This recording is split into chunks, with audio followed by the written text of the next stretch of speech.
Bus. All right, big dog, we in here. Oh, oh, well. We are in here. I don't know what it is that you're looking at right now. The TV? Is it the TV that you're looking at? Yeah, brother, just give me a moment. See, give me the surprise start. I mean, it's all good. I'm getting my coffee together. You know what I mean? When I went to go get the Oh, coffee, I put too much in there and it spilled all over the place, so I had to clean it up. you still showing yourself I on wouldn't put that, it that man. way, but it's it is what it I mean, is. that's pretty much what it sounded like. Nah, I just put too much in there. I put too much coffee. I It's mean, it's like a Keurig. So like if you set it to too much and the mug is not that big, you get spillage. So oh, yeah. I feel like you didn't fuck with anything I just said, but it's okay because I got my coffee now. Anyway, let's see what chat hitting for. Oh, I don't even have my chat bar up yet. Chat, and let me see what the stream doing with the stats. No, that's not what I wanted. There's a doc that shows me. There we go. There we go. Like always, let us know how our audio is sounding right now. Um, Here, I gotta get back into the swing of this. I haven't done my Twitch in a while because my controller was busted, and so now that I seen Chris from Menace 2 get bodied on Madden, I kind of caught the Madden the you know Madden what's gonna be crazy craze. is the amount of carnage is gonna be on the NCAA forefront this summer. Um, because ain't nobody played in so long. Uh, that won't be a challenge for one your boy. 'Cause I've been playing that joint religiously, like continuously. To the point now, I got to get the fans probably replaced on my damn PS3 Mm. because overheating. And every time I try to play NCAA, it stops. It quits on me. You know what you need to do? I didn't put it. Been putting some work into it. Invest into a gaming PC. It's what gaming PC. Yeah, bro. And why is that better than the console? Because there's so many more options. I can usually play either Xbox or PS5. There's apps for both. But then I also have PC Steam stuff. So I got a large library of stuff. The graphics are usually great. It's a great time. It's a great time. And obviously you have a computer, so you have whatever storage the computer will allow you. Interesting. Yeah. I have to look into it. Do it. Do it. All right. W's and L's? Let's see. What we got in chat here? Let me set this Let's kick it off. chat. It's your go? No, it's your go. You sure? Yeah. Yeah. Did I go? Did I go last week? No. What? No. Of course not. Anyways, are you gonna bring in the show? The W's? They know what it is.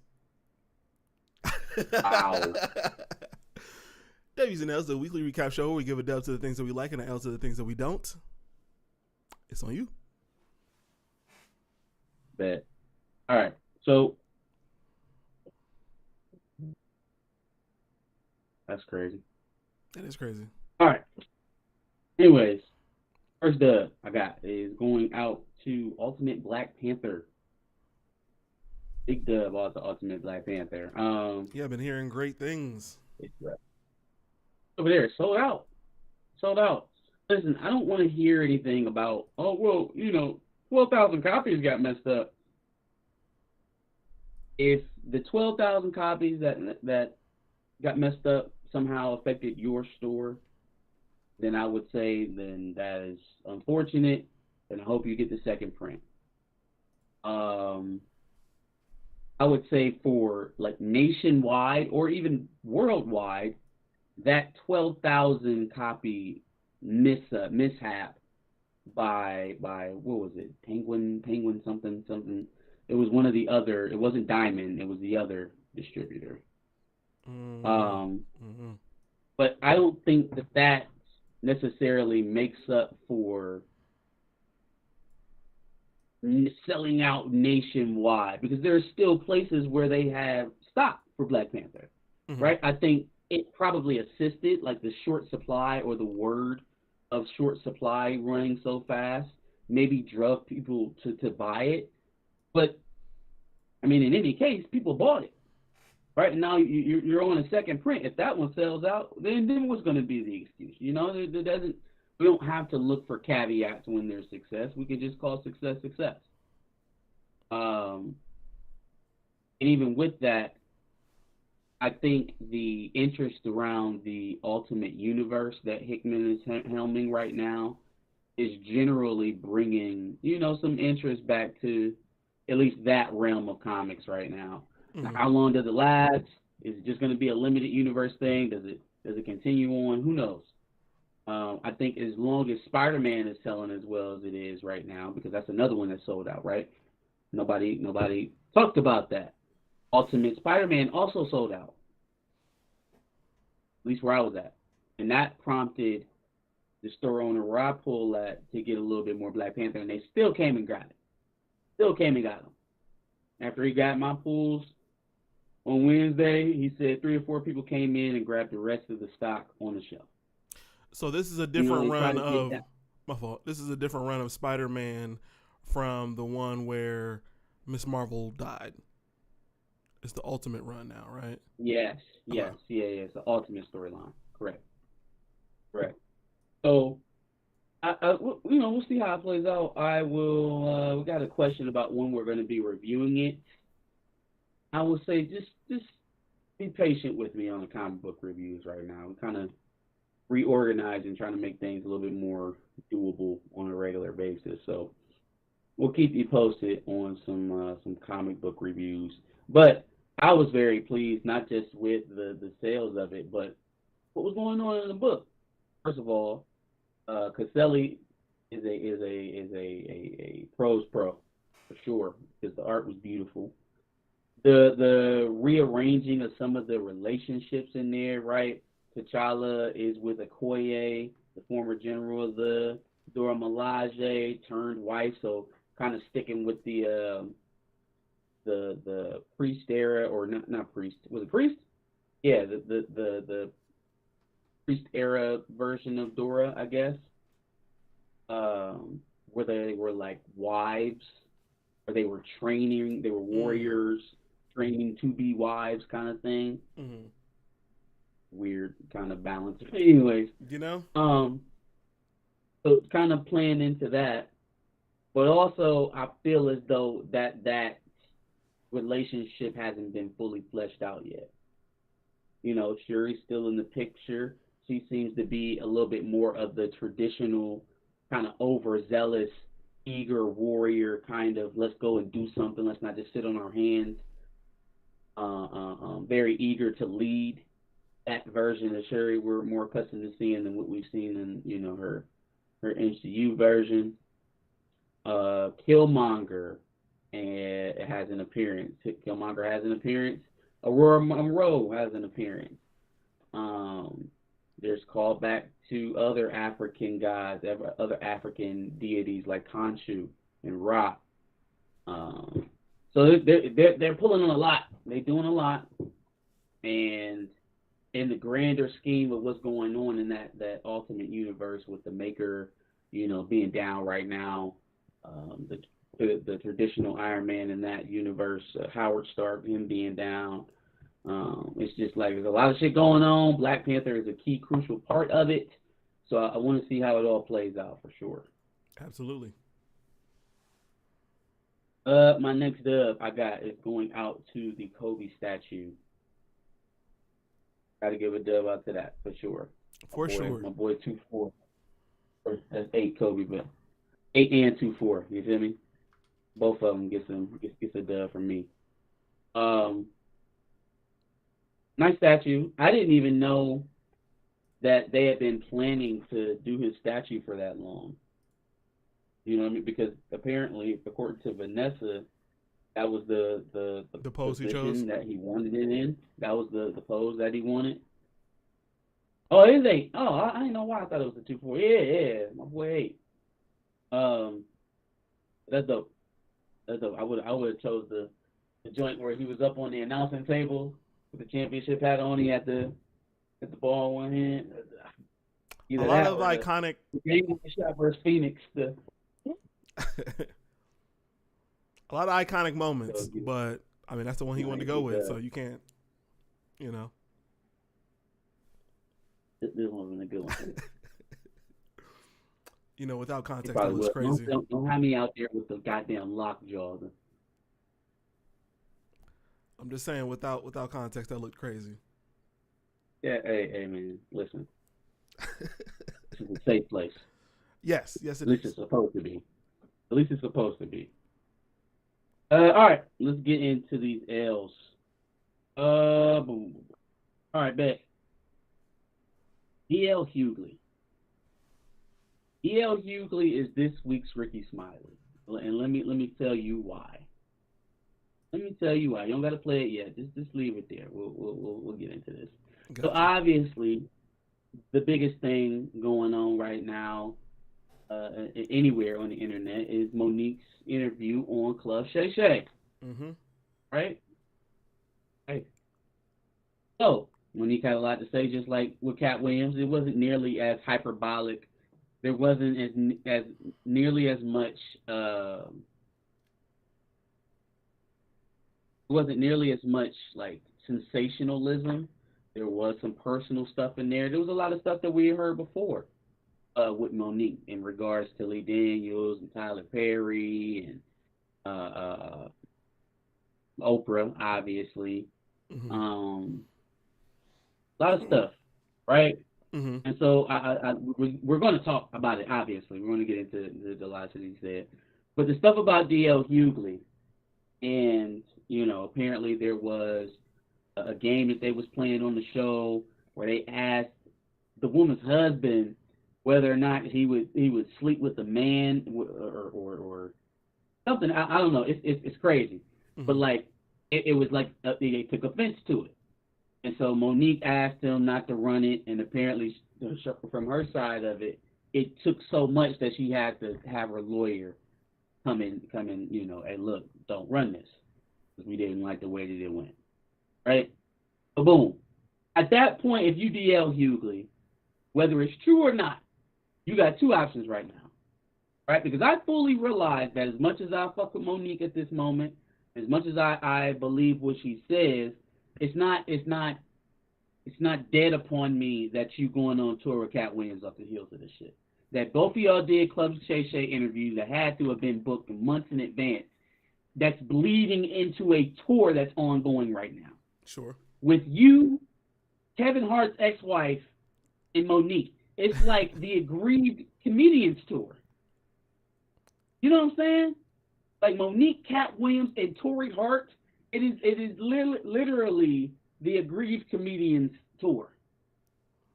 Y'all just need to go scoop up Lunel. Oh, but shit, we would have to talk to Cat about that. Anyways, let's just throw that in the bucket. We ain't got to talk about that one, right? Because that one gets lost in all of this as well. But anyways, I understand that there's money behind all of this, right? Mm-hmm. But if you're DL Hughley, you got a couple options at this point. You can ignore this shit because you got a nationally syndicated radio show, right? That's respectable in its own right. You don't have to pay attention to this. You can simply live your life and go on about it, right? And ignore it. I feel like the people who dealt with the Cat Williams stuff, who ignored it, fared best. Ignored it mostly. Yeah, ignored it mostly. Most of the people ignored it, didn't really get too mad about it. Might have said something about it, but sure as hell didn't come out their skin, calling names, being nasty, none of that shit, right? And the ones who didn't ignore it didn't fare too well. Didn't fare too well. Like Ricky Smiley, right? The niggas who tried to over-explain. Here's the second option that you had, DL. You could have addressed it on the merit. You could have addressed the empirical, the facts of what has happened. Especially if you're going to come in calling somebody a liar, right? If that's the case, you should come in and address the facts. What you can't do is come in, call somebody a liar, and then proceed to give me character assassination. Yeah. Now, what the fuck does this have to do with what she said you did? But y'all don't have to take it from me. We can go ahead and watch, and you hear his words, and you tell me.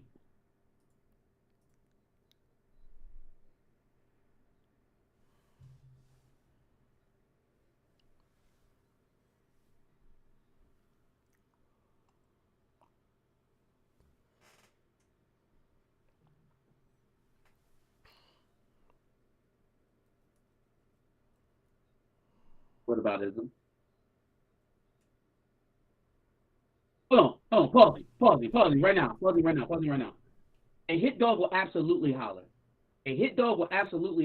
Now, I'm not saying that you can't defend yourself, again, on the merits, on what happened, right? So at this point, if she's a liar and you're defending yourself on the merits, you should be telling me what did not happen and what did happen.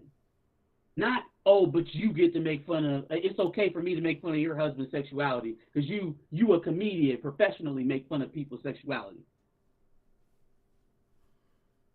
For sure.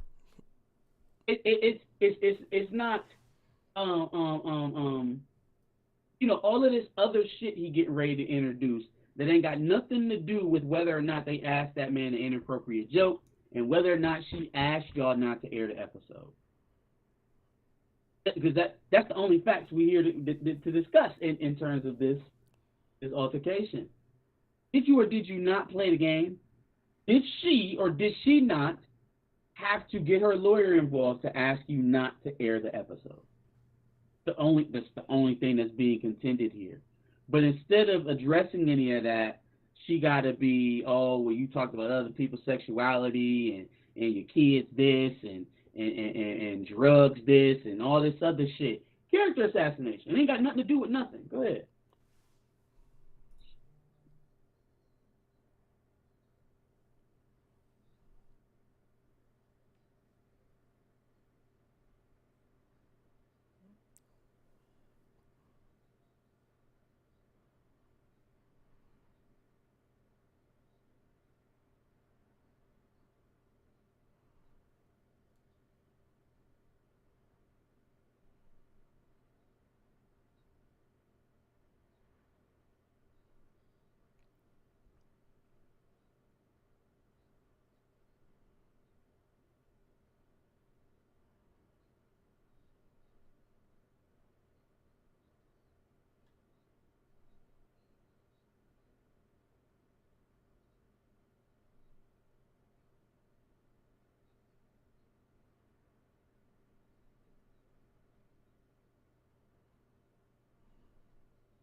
What is anything this man said in the last minute and a half have to do with the merit of what she accused him of?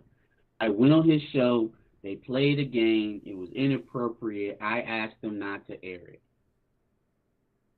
Oh, well, you think we did it because of your lawyer? The lawyer who couldn't even write your name on the ticket? Nigga, did they ask you? Oh, well, we ain't do it because of the lawyer. We did it because we good people. But did they ask you not to?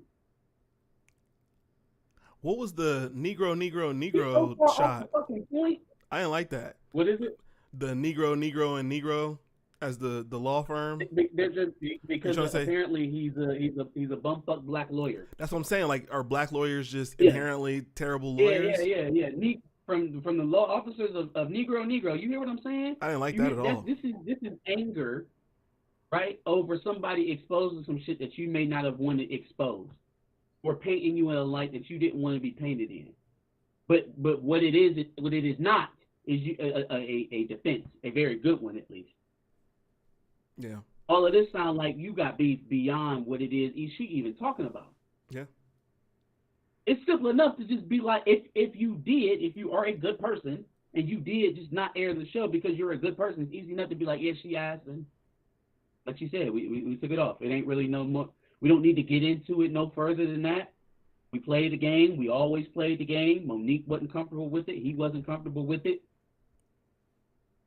It's like we didn't have to do all of this name calling shit, her daddy, all this other shit. Like, yo, fam, you coming into the situation with animosity. Like, even if she's faking it to drum up some sort of energy or attention, she's not attacking you. She ain't called you out your name. She ain't brought up no drugs or nothing about your history. And I ain't hear her say no. I don't know what this shit is about their kids. Maybe they've said stuff mutually about each other's kids. I didn't hear that. Yeah. But all that shit, like, oh, when you was on shows in Vegas and da da da da. DL, I remember that you were on national TV for a while, and now you're doing radio. So are you really digging her by saying, oh, well, you used to have shows in Vegas and now you not? Damn, you're on radio. Imagine a radio host talking to a comedian and trying to down them about their ends. What a joke. It's like a teacher and a librarian trying to pocket check. The hell? So you mentioned... neither one of y'all A-list black actors or A-list black celebrities. So what the fuck are you even... You acting like you Oprah talking to goddamn Krishan Rock. You are D.L. Hughley, who was last seen on television about 20 years ago. And this whole charade with you and Monique, this whole ordeal is as beneficial to you and your career, your profile, as it is to hers at the moment. Arguably, it's more beneficial for her since she's got something going on. Sure, because she has a direct money interest behind it. Like, people can go see her tonight in their local city if she's there. DL has the same interest because radio show ratings are ratings, and people will now tune it in show as well. Fair enough. He's not in any better position to say, "Oh no, you're doing this because you need it." Fam, you're entertaining it because you need it. Lately, but you need it too. And all of this don't even have to be said. This is giving Ricky Smiley. This is giving, hey, Q, you wanted me to be Money Mike, didn't you? Both of you niggas need to sit down. This is embarrassing. Well, let me ask this though. So you obviously mentioned that Monique is going to be on the tour with Cat Williams and Kevin Hart's wife. Mm-hmm. Cat Williams didn't have any kind of bad thing to really say about D.L. Hughley. So do you feel like Cat was kind of like, all right, you're on this tour, we need a little bit of pub. Attack the nigga that I didn't attack, since you got something on him. Maybe. But again, if she doesn't have the merit, it's not incumbent on you to go roll in the mud with her. And your willingness to do so is telling. Because she wasn't even nasty in her depiction of what happened. Mm-hmm. She just simply laid out the facts. You doing all of this in between name calling and trying to discredit and disrespect him. It didn't happen on the other side. So it comes off away. Like he said, a hit dog will holler. And is usually saying some incoherent shit that ain't got nothing to do with what you trying to figure out. Oh, but was your kids with you when you were sliding through Vegas, fam? Did you ask the questions or not? Speak with her legal representation about not airing that episode. Yes or no? Don't discredit the lawyer. Now we disrespecting all black esquires because you got to beef with Monique. Yep. The law firms of Negro and Negro. That shit's crazy. crazy. Fam, what are we doing? What are we doing? That shit is Anyways, nuts. all right, so that's enough of DL. There is another tweet in there with a video from Mr. Ozzy Osbourne. Yes, there is. Shout out to folks. Shout out to Chillmonger. Shout out to D Steezel. Shout out to the Dre Max Show. What up, y'all? What's good? Chillmonger's probably not listening to us because he said he's going to scroll back and listen to Black Panther discussion. Okay, chat. Maybe he caught up. What's good, Dre Mac? Dre Mac, what's going on? D Steezel. Popping in before the Super Bowl. All right. Got it right here. Oh. Do you want me to play the video yet? Or you want to leave it? No, you don't have to. Yeah. So we'll talk a little bit before. So obviously, there's a new mega album out for everybody to talk about. We got the collab between Ty Dolla $ign and Kanye West. Ultras that hit the earbuds this weekend. A lot of controversy, right? A lot of people talking. A lot of people being sampled. And from my perspective, from the late estate, from the deceased estate, it is a very political, very petty, greedy endeavor. And from the living, it is very hypocritical, and also political, right? But I'm going to center out one individual in particular who, like, has melted so much over the years from the drugs and other substances that he's ingested. Bat blood? That, like, he can't. Huh? What's that? Bat blood? Oh, bat blood. Yeah, bat blood. Yeah, that too. That he himself cannot remember that he is a very, very, very fond admirer of Adolf Hitler.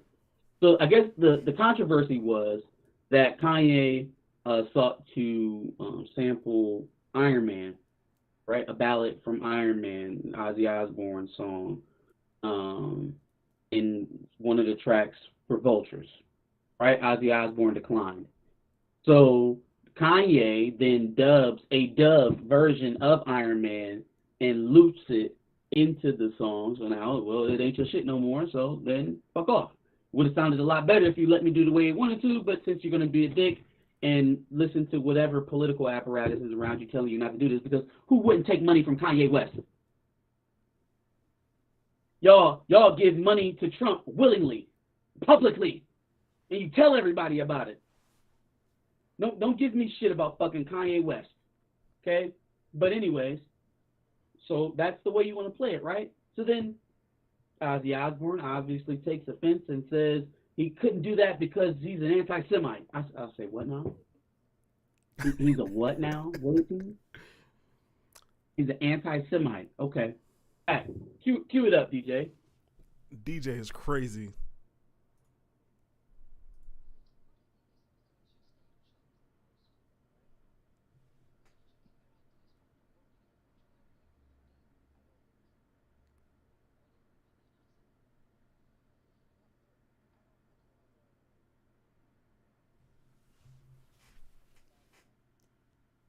Oh. He looks high as hell. Mm-hmm. Yeah. Limited. We're good? Yeah, just something. We're good? Yeah. Anyways, yeah, we don't need to listen to that fuck shit. He looked So high for out of his someone mind. who has an admitted fondness for Adolf Hitler and his charisma, it is just very hard. Makes me very hard to believe that Ozzy Osbourne has the Jewish people and the Jewish faith at the top of his fucking mind, right there next to Hitler. Like, some of these people are so blatantly partisan and bought. It's sick. It's going to actually that's going to lead me right into my next L. It's a person who's becoming a regular on this list. I guess every election season he will be a staple of the L list for sure. But this whole shit with Ozzy Osbourne, with Donna Summer's estate, with somebody else's estate, because he sampled a lot of people on this album. It's corny. It's corny as hell. And you know why? You want to know why? Hold on, real quick. You want to know why I still kind of shuddered at Monique's interview with Club Shay Shay? Because one of the themes that carried over from the Cat Williams interview to the Monique interview is that we get all of these names of black celebrities who's doing wrong, and I know they're doing wrong. I've already thought that they was doing wrong, right? It just is what it is. But you know whose name we don't hear? David Zaslav. You know whose name we don't hear? Head of Universal, Sir Lucian Grange. We don't hear those names. We don't hear them. We're not talking about them. That was We're Chappelle's not talking point. about Bob Iger. We're talking about porous content from Disney. But we could find a way to talk about black celebs and their connection to what's wrong in Hollywood. Yeah, that was Chappelle's point. Like that's the point. It's like at some point I understand that there are black celebrities who are doing wrong to get up. It just is what it is, right? As long as there's an opportunity to do that, people will take it. But do we ever for 1 second think, well, damn, who's dangling the meat? Who That's Pause. funny. Pause. Aubrey, that too. Anyways, but like, who's dangling the carrot off the end of the stick? Like, who's leading us on? Nobody's ever interested in that. They always interested in what's most salacious, and that's the nasty things people will do to get ahead. But for me, it's always been more interesting in who's paying for that. Who's paying to see people denigrate themselves to get an opportunity? A much thicker evil to me than the person who's kind of leveraged into taking an opportunity. For whatever reason it is, for whatever circumstance it is. Because it's not beyond beyond my wildest dreams that somebody that y'all admire to the umpteenth degree probably got on their knees and sucked the dick to get ahead. It just is what it is. Like, they're human beings. And if that opportunity was presented to them when they made what I make, well, then, you know. Well, you ain't wrong. People are sheep. What do you expect? Absolutely. What do you expect? If you want the shit to stop happening, maybe the person who's, you know, untrousing and getting the benefit from all of that should be the where the focus goes, and not the people who are low-key victimized into doing it. Well, not always, but sometimes, like Terry Crews. Yeah, that's a specific case, though. All right. Hold on. Hold that thought real quick. Go ahead. Yeah. Yes, Sir. Chat, let me know. Dre Max said he couldn't hear the video, and I partly believe that that's because Ozzy Osbourne mumbles, but I just want to make sure. Oh no, I see it. Okay, give me 1 second. I'm gonna change this real quick. I know what it is.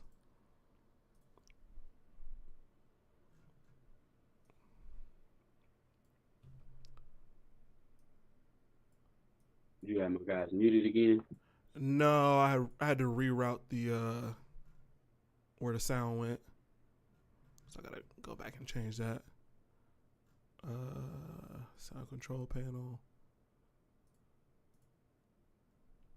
What's up, chat? Who we got for the Super Bowl? I know Dre Mack is a Chiefs fan. which is crazy. Who else? Who That's else? not that crazy. Anybody got a 49ers in? Any 49ers fans?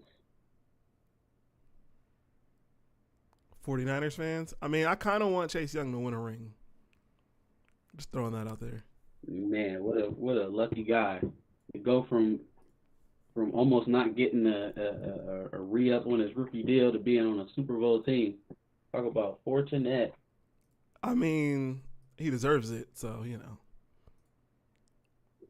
Sure, man. Go black man. Go get your ring, bro. All right, one more time, chat.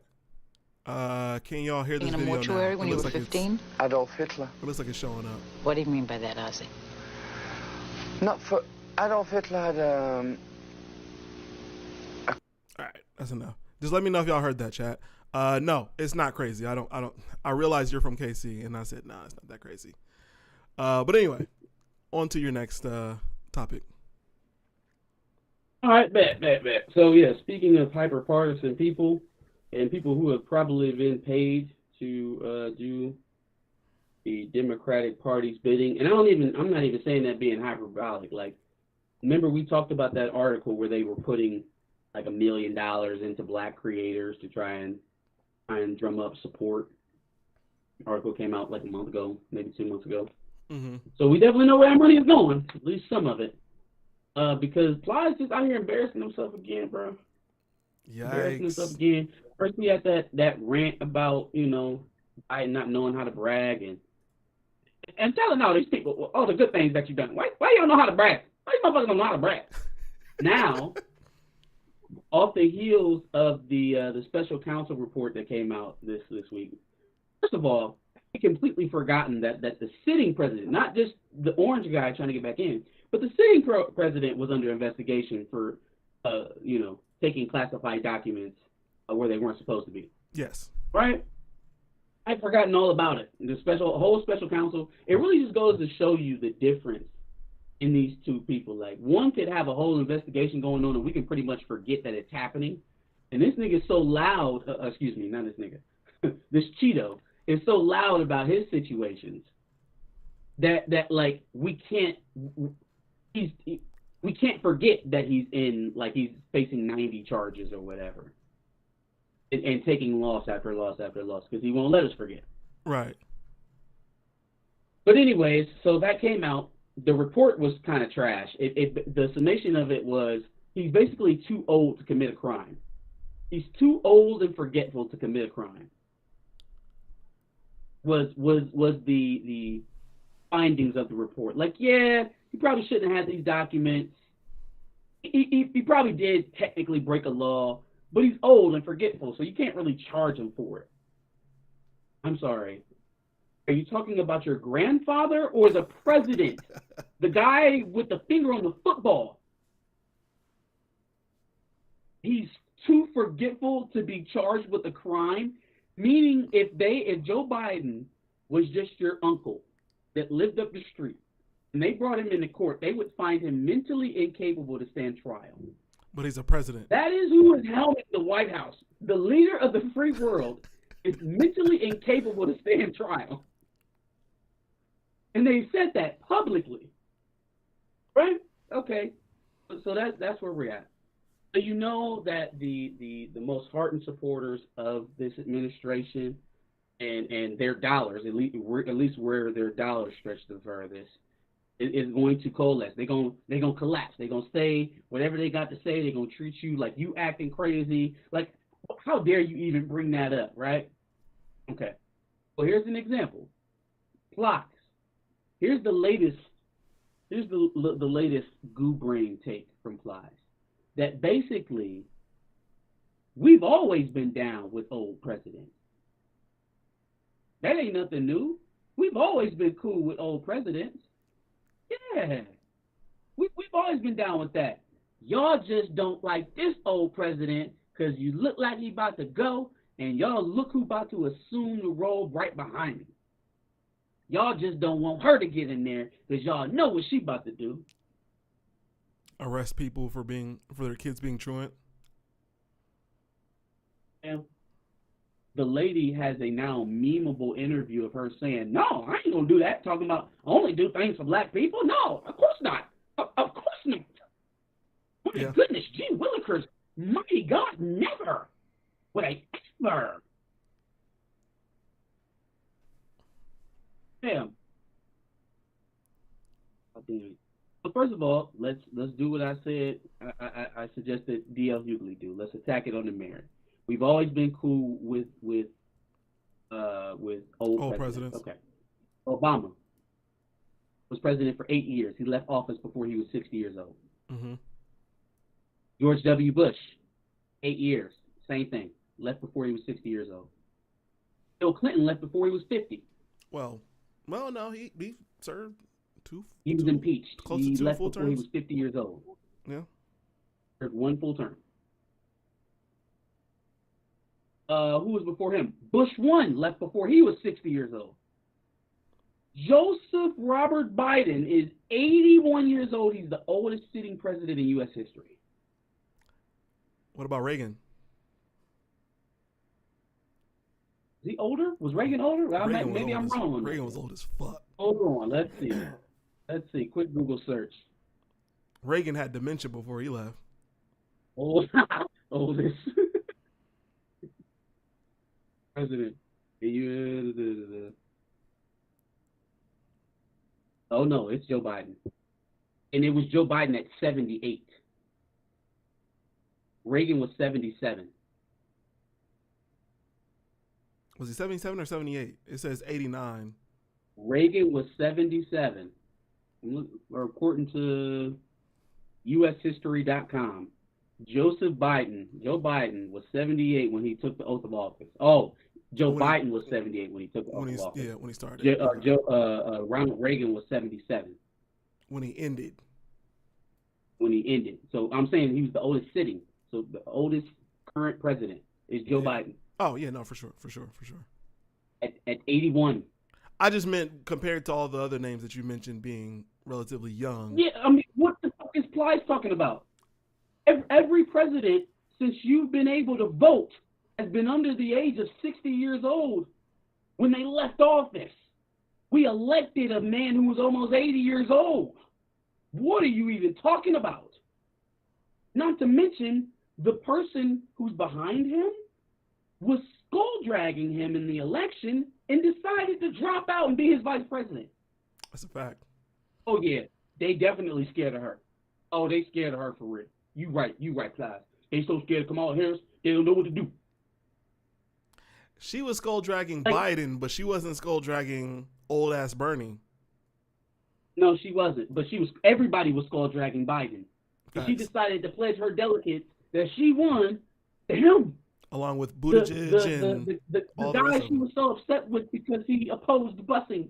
I was that girl. Remember she was selling T-shirts? I was that girl. It was hilarious. I was that girl, Joe. It was me. I was her. It was me. I was that girl. I can't wait for this election year. It's going to be a lot of This bullshit. shit is trash. This is trash. Go ahead and play his nonsense. I got to get my charger. Play that. Just real quick. Can y'all help me figure out something?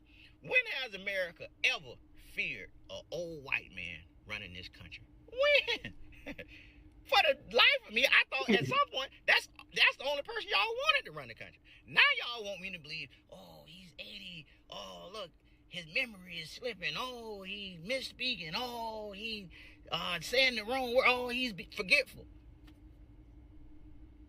Listen, I believe a lot of things, but y'all can't make me believe that's what y'all scared of and that's what y'all fear. Now, that may be the subtext. Now, before he get into his horse shit, you want to know some of the stuff that people are concerned about him forgetting? So in the special counsel report, one of the reasons why they said his recollection is too aided for him to have known that he might have taken these documents or something like that, right? Is because they asked him when his dead son, Bo, the one that died of drug addiction, they talked about on the election trial or the election trail all last election. I didn't remember when he died. Okay, maybe it was a long time ago. He's old. Yeah, He couldn't pinpoint the exact year. Okay, You would think it would stick out, but maybe not. Maybe not, right? He's old. He's forgetful. Yeah. He didn't know when he was vice president, Joe. That's nuts. That's crazy. He couldn't tell the special counsel when he was Barack Obama's vice president, what years. Insane. Continue. Oh, I'm sorry. When he was speaking about the Mexican president earlier this year, he spoke about a dead French president who's been dead for 30 years. Oh. Yikes. Dre Max said his high-pitched tone tells the story. I'm sorry. In America, I've been scared of an old white president. Crazy. Text you using his age. But that's not what you feel and what you scared of. What you feeling scared of is, because that's all y'all saying. Oh, you know if something happens to him, you know if he gets reelected and he can't do the next 4 years. Oh, you know if he dies. So you're not scared and fearful of his age, but what you is scared and fearful of is his successor. A person who's more qualified politically than the last person who just left office. So I'm fine if you saying, oh, as a president, he don't fulfill your needs. I'm cool with that. Like I keep telling, I ain't telling you who to vote for. But miss me with this whole notion. Sure, no, of course not. He's old, he's losing it. Miss McConnell, 81 years old, and Miss then died twice on national TV. Right in front of her, ain't nobody That's told Miss hilarious. McConnell to go That's home. funny. Stay That in is there till actually you die, hilarious. bitch. All right, that's enough. But- That's enough. Hey, Mitch McConnell has died live on national TV twice. It's hilarious.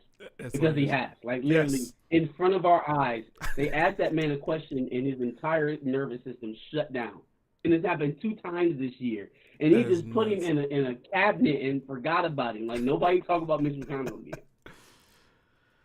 But yeah, That's no, crazy. this is ridiculous, man. And this is what they pay some of these celebrities to get out here and do. Like, damn, okay, let me take you at your word.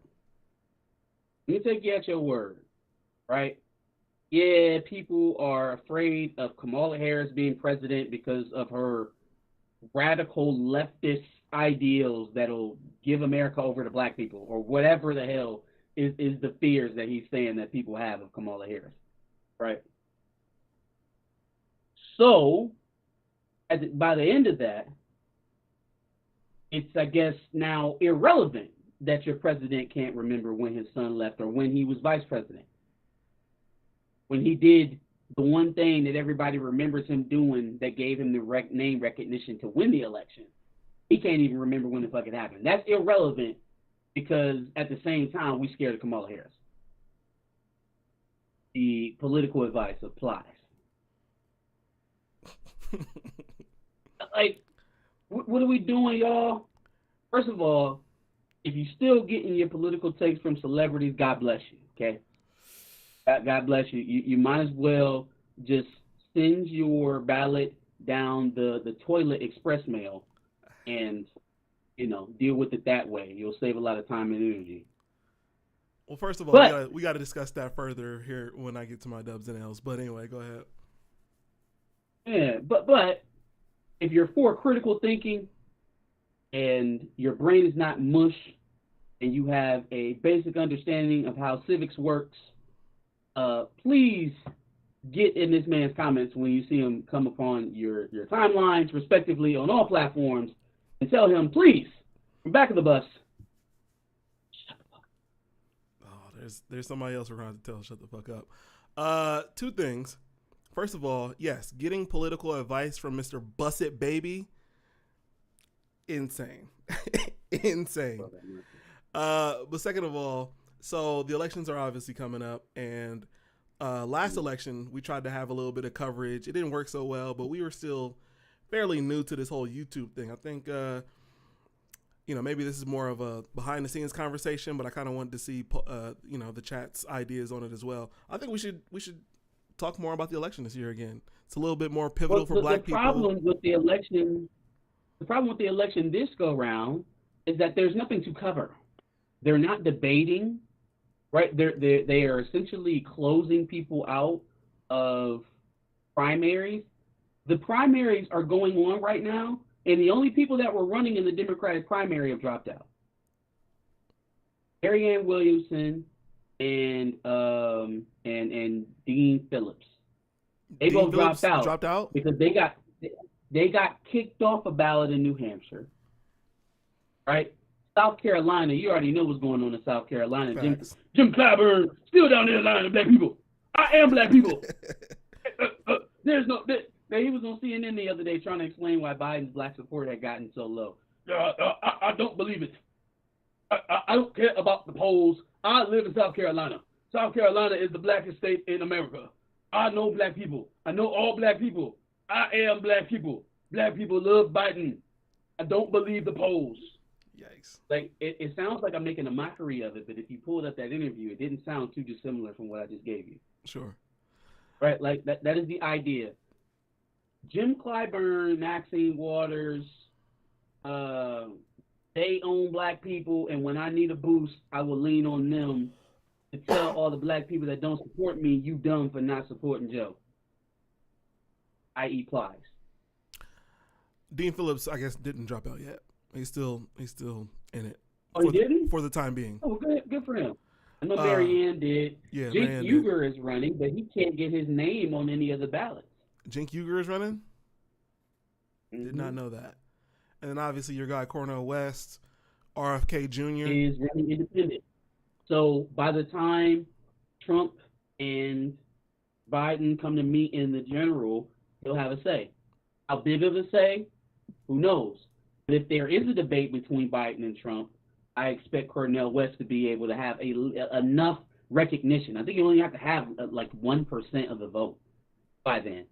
There will be enough disaffected voters by what is going on or not going on in terms of debates, in terms of open primaries with viable candidates. There will be enough people disgusted with how we ended up in this exact same spot again that they will at least listen and entertain Cornel West. Does that mean they'll win the election? Hell no. No. I mean, a third-party candidate in a system that is cheated and specifically set up for only two parties, I mean, I don't know how viable that candidacy is. And he pull enough of the vote to get something for black people. Can he steal 2% of the vote to the point where one of them is paying him in favors to the community to get him to drop out?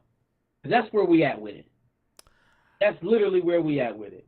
Can he get up to 2 or 3%, and that's enough to get a criminal justice reform bill or a federal hate crime bill against black Americans?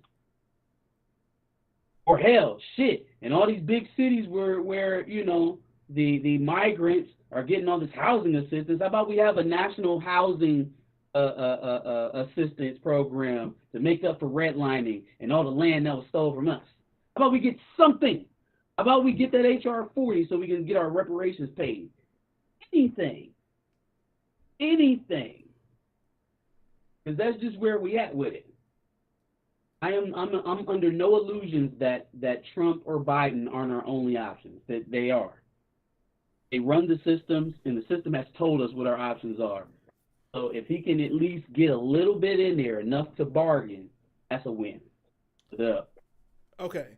I'm going to do a little bit of potting. I want you to take what you just said, flesh it out maybe just a little bit more, and then we're going to talk about that next week when we get together. About what? About Cornel West? Your plan that you just had. We're gonna flesh that out into a main segment video.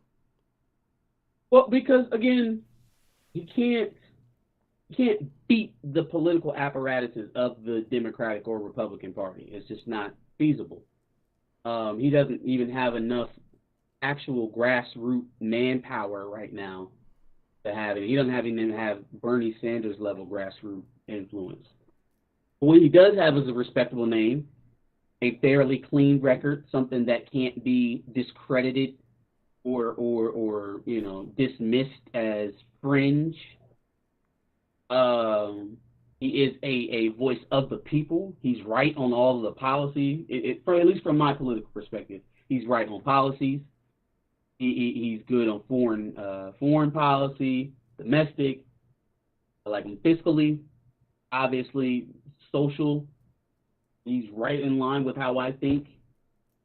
I guess the only hang-up would be a career in public service, but then again, you just gave it to a reality TV show star, so that no longer is a thing. It's just not a thing. Every 4 years, we hear somebody bring up The Rock or Oprah's name to run for president. It is not a thing to have or whoever.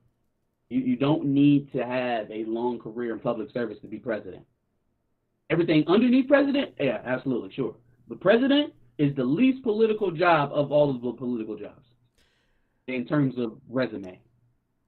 Yeah, everything you just said is a segment, and so save that. We're making a segment out of that. I already have it in my head already. Okay. All right, I got one last L and then I'm out.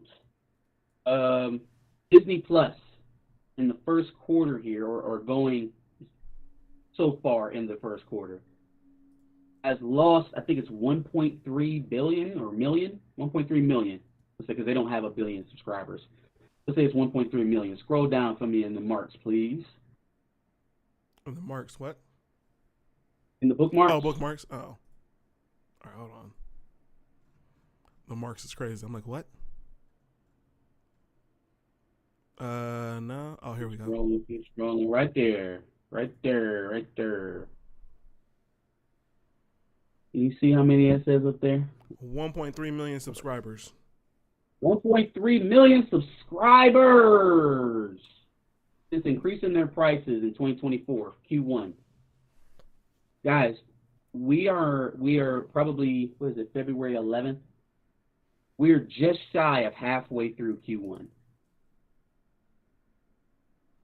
We're basically halfway through.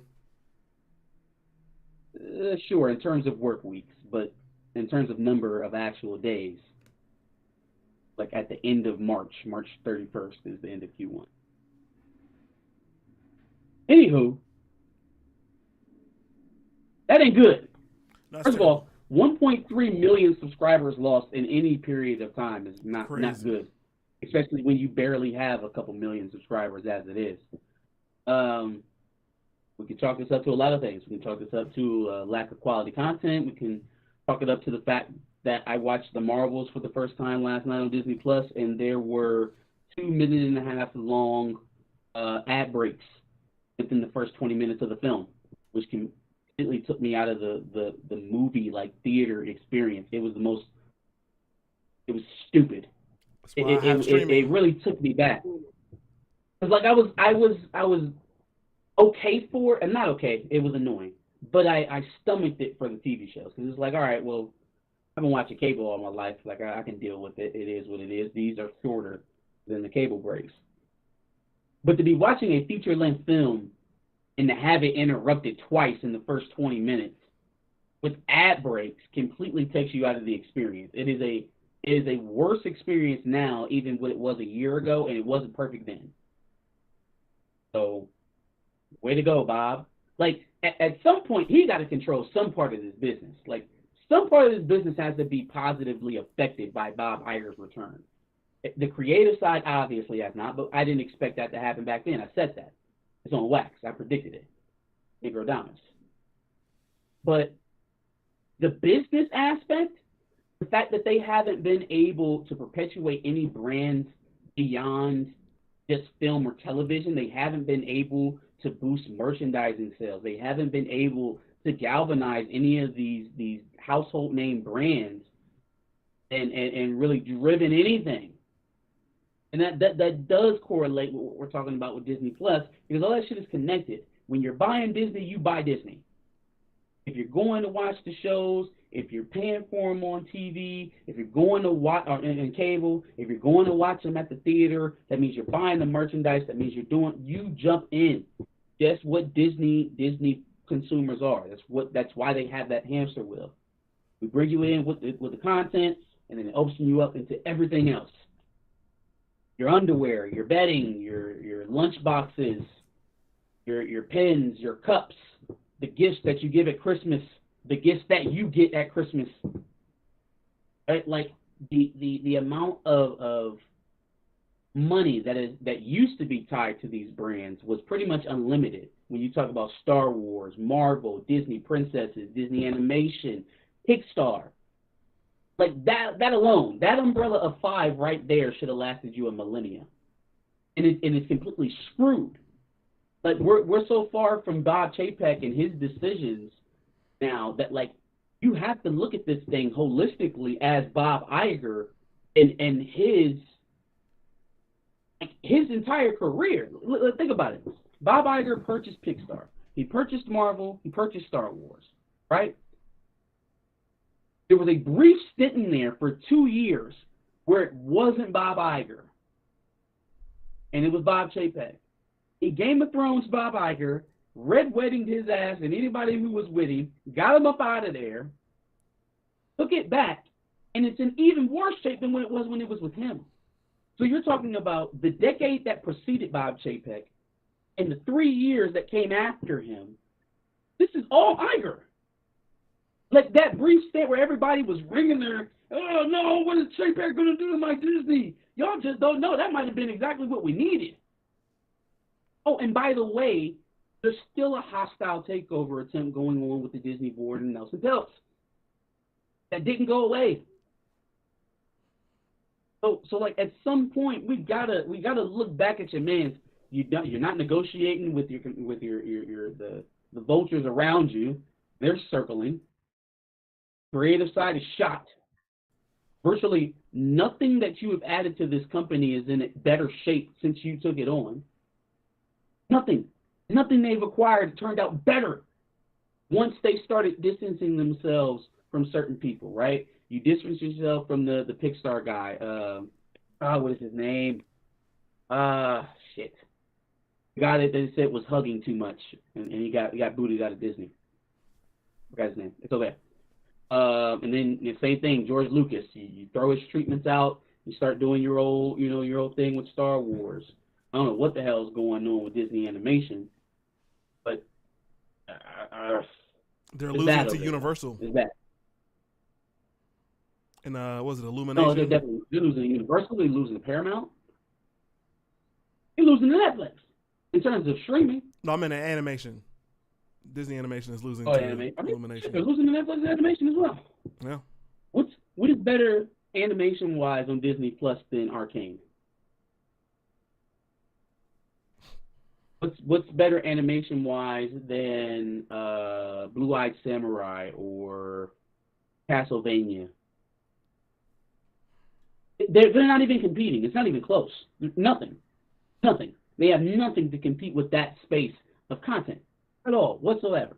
What if it's animated? And I'm gonna knock on wood. And I'm gonna let you have it. I'm gonna stop talking. No, you're good. If by chance Deadpool flops this summer in July, they might as well sell this thing to Apple.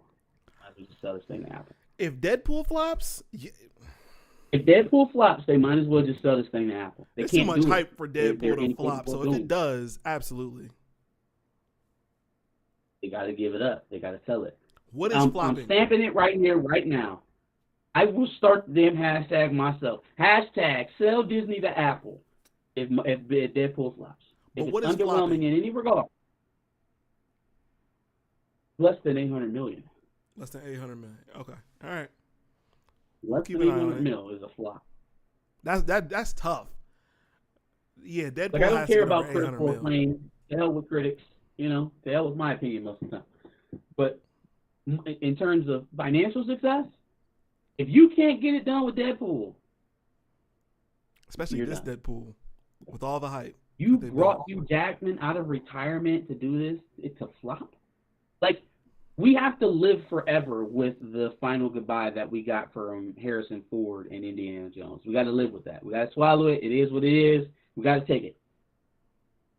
I'm not taking that from you with Logan. Because first of all, his ending was already perfect. It was etched in stone. It was beautiful. Okay? It was one of the only good X-Men movies in like the last 5. It was a beautiful ending. And to undo that And I know they're saying that they're not really going to undo it, but you are. It is what it is. You're undoing it. He's back. We saw him die, now he's back. And it's a Fox Universe movie, too. So it's like, really, just fuck off. It's undone. But if you're going to undo that, give me shit. Oh, yeah, I'm going to revolt. You can't have any of it. Sell it all. Sell it all. Make Disney princess movies only from now on. Over. You're done. Done. You're done. That is it for my Devil Nails. We're gonna do a behind the cape story that I will find interesting now that you've given said takes on Disney. I want to discuss a very big Disney story, at least for them and their business, that I just want your opinion on. Anyway. All right, on to me, dubs and L's. Cool.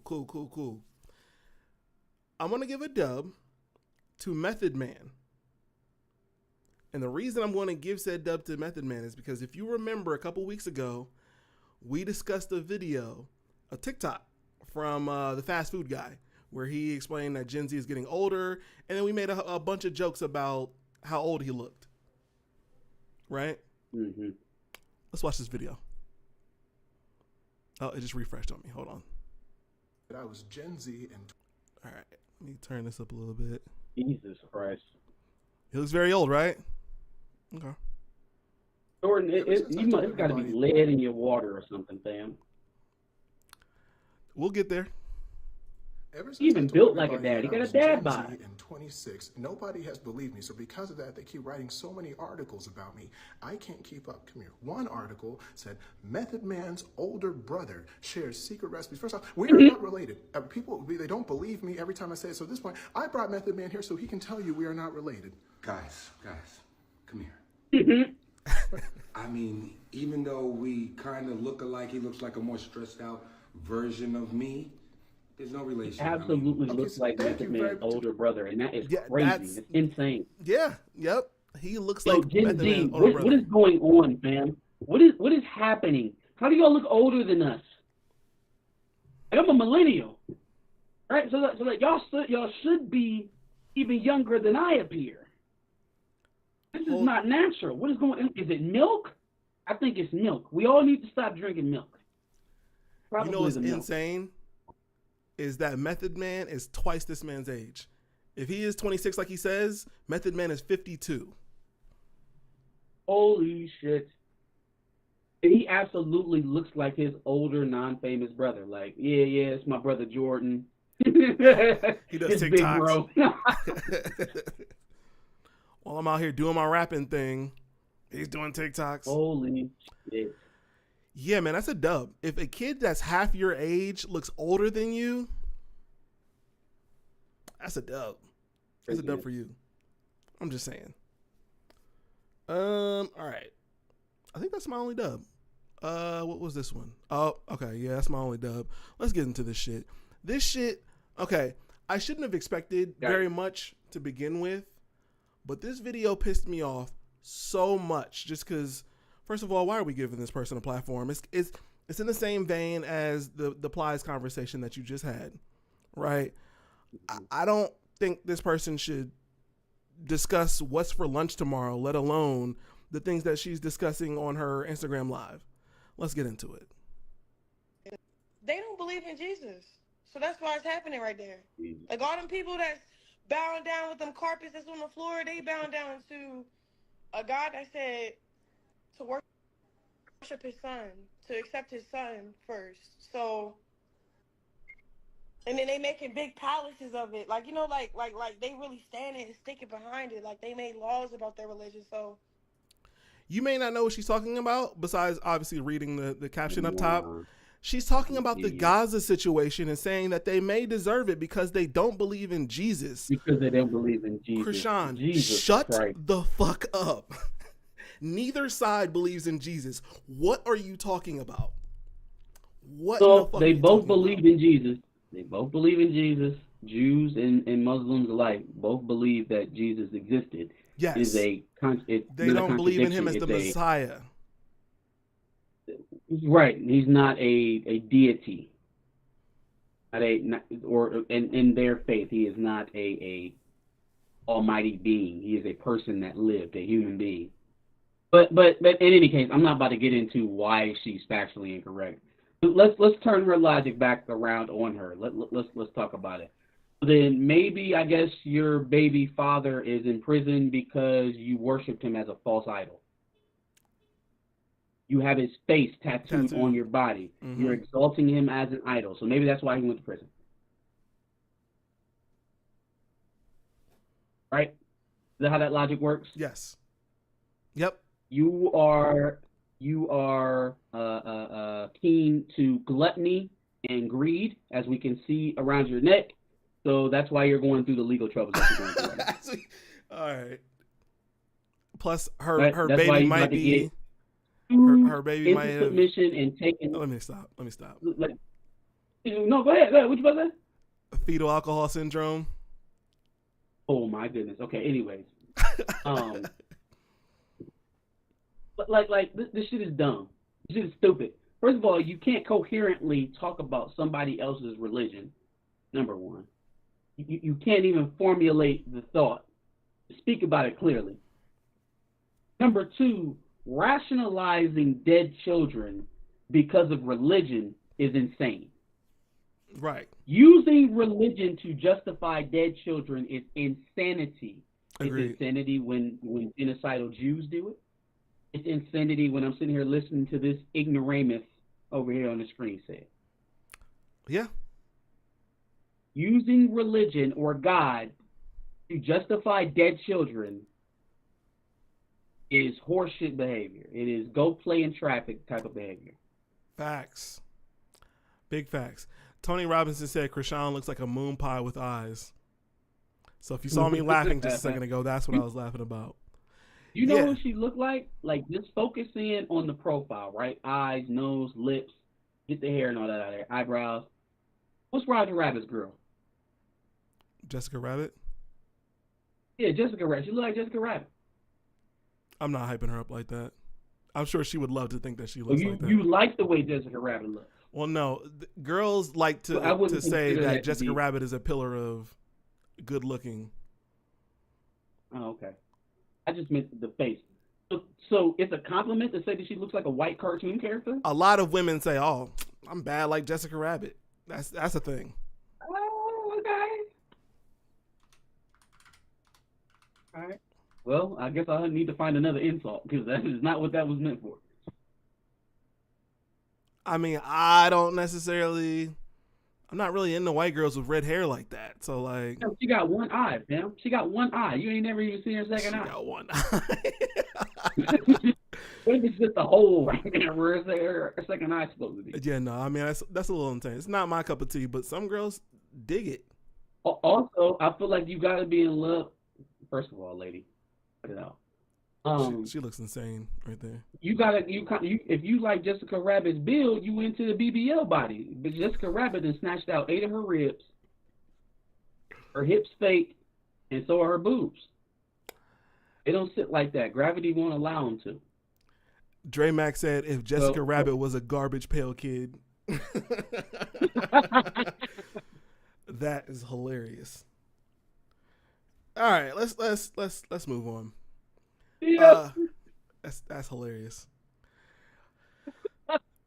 Insane. All right. Anyway, let's move on. So, a rapper who has made a lot of takes that I've absolutely hated so much that I don't listen to his music is Russ. I can't even tell you a Russ song because I refuse to listen to him because he always has dog shit takes, and every time he does something, it's corny as all hell. Which is much to my dismay because he's coming out with another interview with Andrew Schultz, where he said some things that I don't agree with. I didn't think you were gonna take it to Russ. I thought you were gonna say something about Logic. Logic and his shit about his dad or whatever. Yeah. Oh yeah, Dad. Let's come on here and tell everybody how you asked me for $800,000 on a house and talk about how my mom used to call me and my sister's a nigger and all this other shit. Like, yo, insane. Somebody needs to sit his ass down and explain to him what biracial is, because he's a little bit too familiar. And some of these family stories can just stay family stories. But let's hear what Russ has to say. Yeah, so Russ is essentially, he says he's not blaming it on him, but is basically blaming Juice WRLD's death on Future because Future raps about drugs. Just completely eliminating personal accountability at all. Rapper sings about drugs, everybody just must do it. Right, I was about to say, because Future rapped about drugs, Juice WRLD put drugs inside of his body and got on a plane. It's a direct connection. Might as well just arrest Future now. Let's apples listen to to apples. Is amazing. But I also, I think Future's music is amazing. But I also know that the reason why I wanted to try lean when I was 19 was Future. That's you and your dumbass decision to do lean by listening to Future. I've listened to Future a lot. I don't want to drink lean because I know what that shit does to your body. I know what it does, and it's addictive. I'm good. I'm not making that same decision. I have never once. We just seen Future last year at the Nationwide. I have never once wanted to sip lean. Not one time. Never even thought about doing it. And I love Dirty Sprite 2, but that doesn't mean that Dirty Sprite 2 is my life. It's as simple as that. Maybe because I'm a little older and he was 19, but I've never decided that I wanted to do something based off of what a rapper said. Again, completely eliminating personal accountability. Or you know what? I won't say that. They talk about they went to a fly place, they driving a fly car, had a chain on, something like that. Cool. I have never been like, damn, I want to be stuck off of cough medicine all night. like if that's your inclination, and all it takes is a random person who you don't know to speak through your speaker and say that they did it to make you do it. I have something for you, Russ. I got to tell you something. Maybe you should have known this about yourself. It's called addiction. You already had the proclivity to want to do that inside of you. You're using other people's words as an excuse. Oh, I was influenced.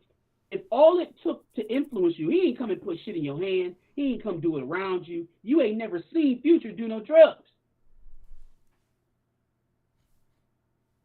But him talking about it in music that you have to purchase to get anyway is enough to make you put drugs in your body and get on an airplane? It doesn't match up. I've listened to hella Jeezy. I've never decided to push a pack. The math ain't mathing, fam. The math is not mathing. Stupid. It's a stupid take. And it's a stupid take from an artist. Like, are you fucking dumb? Okay. All right.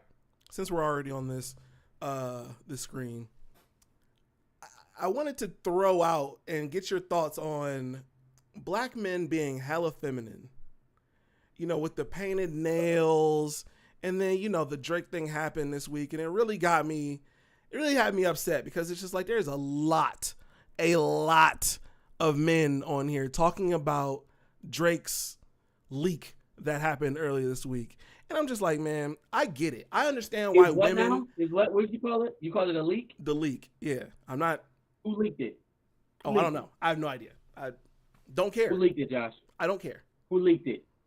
No, who leaked it? If it's actually Drake, then it was probably Drake.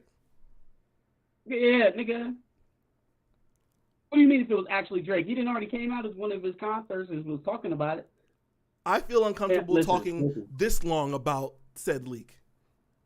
When the music ain't hitting, you gotta hit yourself on camera. That's crazy. That's crazy. That's crazy.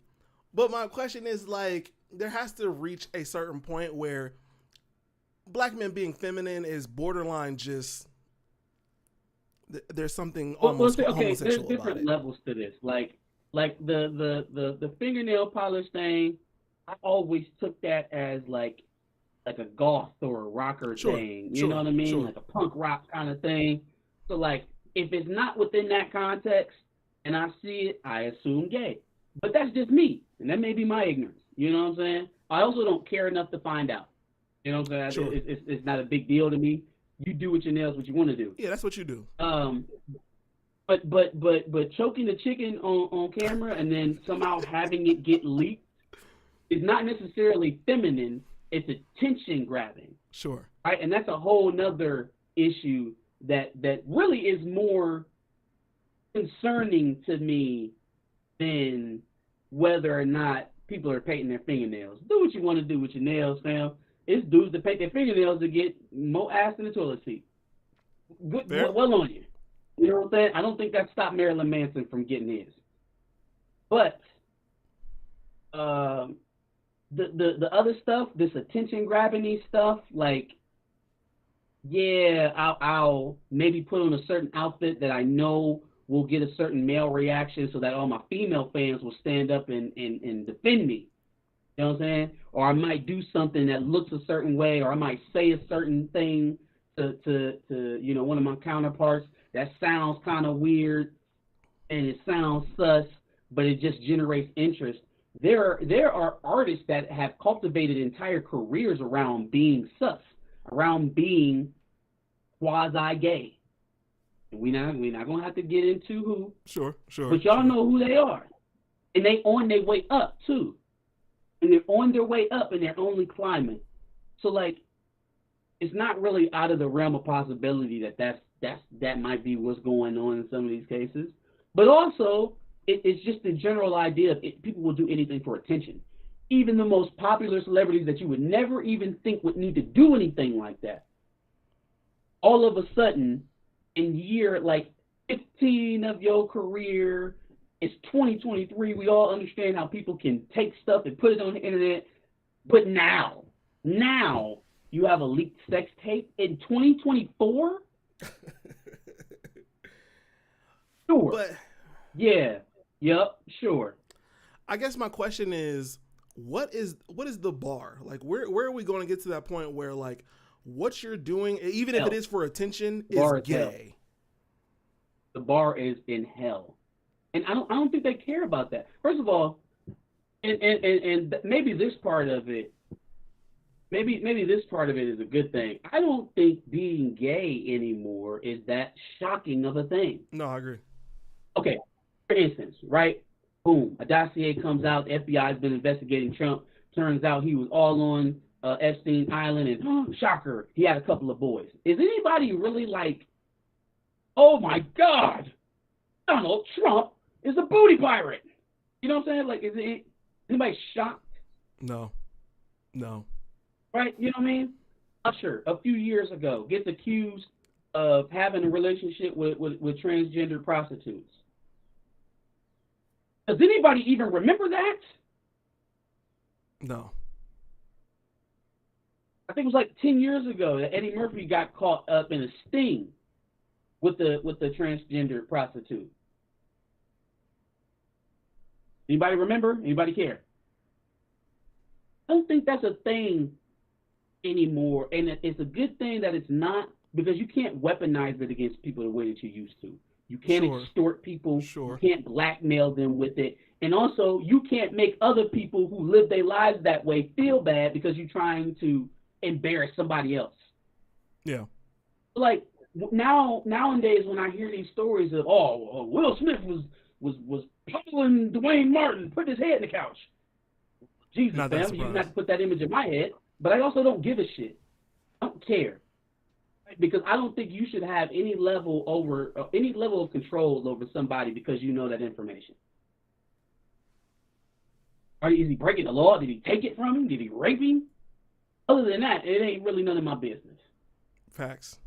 But to get back to your question about feminizing black men, I don't think it's too much of a concern if it's just sticking with nail polish. It's not just nail polish. Hold that thought. Don't say what it is. I don't have the screen up. But I'm gonna talk about it here in a second. But anyway, it's not just nail polish. It's just like, where is, and some of the people in chat are saying the bar is already gone. But like, where is that bar to where, like, fam, you're everybody gay now, man. Like, you're gay. Like, this, it's cool. And obviously, you know, one of these people are gonna have to be caught with a man for it to just be gay. Like, it just is what it is. It didn't used to be like that, and I just feel weird about it, I guess. I don't know. All right. I'm going to talk about this situation. If I can find a good... Here we go. That works. Whoa, is that Marco and Bobby Alhoff? No. Oh, well, yeah, they did the interview, remember? You don't remember them doing the interview together? On her platform? No. And we said, you're interviewing the person you stole your whole thing from. Oh yeah. You're right. Yeah. So they did one a while ago. Anyway, before I start, shout out to Polo Boy. Polo Boy is a name I haven't seen in the chat in a while. He gave us $1.99. Shout out to him. He from the city. He know. From the bus. Facts. And shout out to, I think Critical Mass is also entered the chat. So shout out to them. Anyway, my last dub is going to a name that has been frequently in our L's for the last 9 months for the bullshit that she's been doing. Well, I think that's coming to an end for multiple reasons. But this is the main reason. She is getting a divorce from her husband. And if I remember correctly, Bobby Alhoff's husband was like the... Are you telling me to stop? Are you telling me the reason why she was getting all these high profile She was the interviews? reason why, like, she got all these connections. So without that, and the fact that her interviews have dropped off in quality anyway, she's not getting the Drakes and the Offsets anymore. She's getting fucking Sukihana. Sukihana. Give a fuck about Sukihana? Who's sitting up there and either thinks it's funny and not know what a musician is, or actually doesn't know what a musician is, and it's equally embarrassing either way. Well, she's a porn star, not a musician. Drake to Sukihana is something crazy. You know what I mean? So you're already experiencing a drop off, and now the person who gave you the connections and resources to do what you did is gone. So I think we're good. I think we're in the clear. We don't have to deal with her for much longer. Maybe the hookup with Sukihana is a result of her opportunities after her estrangement from her husband. Could be. Maybe things have been brewing for a while, and he was like, "Yeah, I'm not giving you these resources no more because you won't do that thing in bed anymore." And then that, obviously led to the divorce. That led to the divorce, and then now she's struggling. Hold on, let me connect stories here, right? All right, boom. Divorce from Bobby Alhoff and her management placement husband. Management placement husband is also the one who set up the interview with Drake. Drake just recently had a sex video released. Drake with Bobby Alhoff sent her the sex video. Her husband found it, posted it, and divorced her ass. Could be. But then, okay, so that along with what Tony Robinson just said in the chat, where he said Bobby's next grift will be her dating black guys. Is this leading a pipeline from doing interviews with black guys to her shelling out the OnlyFans and then doing content with mostly black men? Is that where we're going? Would you watch her OnlyFans? Does she have an OnlyFans? No, I'm saying you said going to OnlyFans. Would you? Oh, no. Would you watch her OnlyFans? Absolutely not. Yeah. I don't think she has that type of appeal. Well, a lot of women have that type of appeal. Even though I'm not attracted to them, there's somebody who's attracted to her. Drake tried to hit on her. She probably could sit up there and do that dry humor shit, and really get it done for real. That's crazy. She's doing her interviews live on OnlyFans with just random black guys, and then it just leads into a scene. That's crazy. That's a hell of a decline right there. That's where we're going, Bobby. At least I won't have to see her on my timeline anymore. Live interview lives are crazy. That's nuts. That is crazy. Don't forget the tip. Yo. She's basically pulling a Adam 22 and Lena the Plug where they fuck the people that they interview. Jesus. That would be insane. Maybe it could work. I don't know. But the good thing is I won't have to watch it because I'm not subscribing to her fuck ass OnlyFans. So if that's what she's going to do, I don't have to see it. I'm good. And that's my dubs and L's. That's a crazy one to end off on. Any other? Oh, you didn't give the L to the Asian sorority chicks, and I'm upset. Well, I'm not going to isolate one college sorority and turn it into some like pandemic that's happening on all universities. Like the person who tweeted that was. I will address how stupid the tweet was, though. If I can find it. And how he thought that fraternity and sorority culture is like literally Greek culture, like Greece, like the country Greece culture. This ain't our culture. We ain't Greeks. Matter of fact, we was enslaved under the. Oh my God. Okay. I mean, his name is Nappy Boy, so. If this person is even actually black, let's start at that, because it's Twitter and people love to talk about black issues and get into black issues behind black avatars and be white as hell on these keyboards. Even if this person is actually black, you understand that the practice of strolling and stepping is African in ancestry, not Greek. The only thing that is Greek about American fraternities and sororities is the letter. Yes. Nothing is the letters. That's it. We use the letters. I know the Greek alphabet to and fro. I can say it backwards. But that is about the extent of the Greek culture that comes along with American fraternities and sororities. You're culturally appropriating Greek culture because you know the alphabet. Stupid. Listen to him. We were enslaved by the ancient Grecans. Are you out of your mind? Is Grecans a word? That's not the word. Grecans? I think that's it's the ancient Greeks. I thought. Scroll up so I can see it. We ain't Greeks. Grecians? It says Greeks. Oh, he does say Grecians. That's not a word. That is not a word. I don't think that's a word. I think they're Greeks. It may be. Greco-Roman wrestling is a thing. So Sure. I'm looking it up because that. Grecian.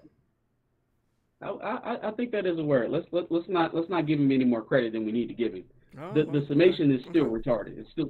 Oh, excuse me. I don't even say retarded. It's still stupid. Yes, very stupid. it's still stupid. Like, the Greeks ain't even like us. Your brain don't like you. This has nothing to do with Greece. It has absolutely nothing to do with Greece. Well, can I ask you this? As a proud iota, can you at least rate the stroll? Oh, sweet. No, we're going to watch it and you're going to review it.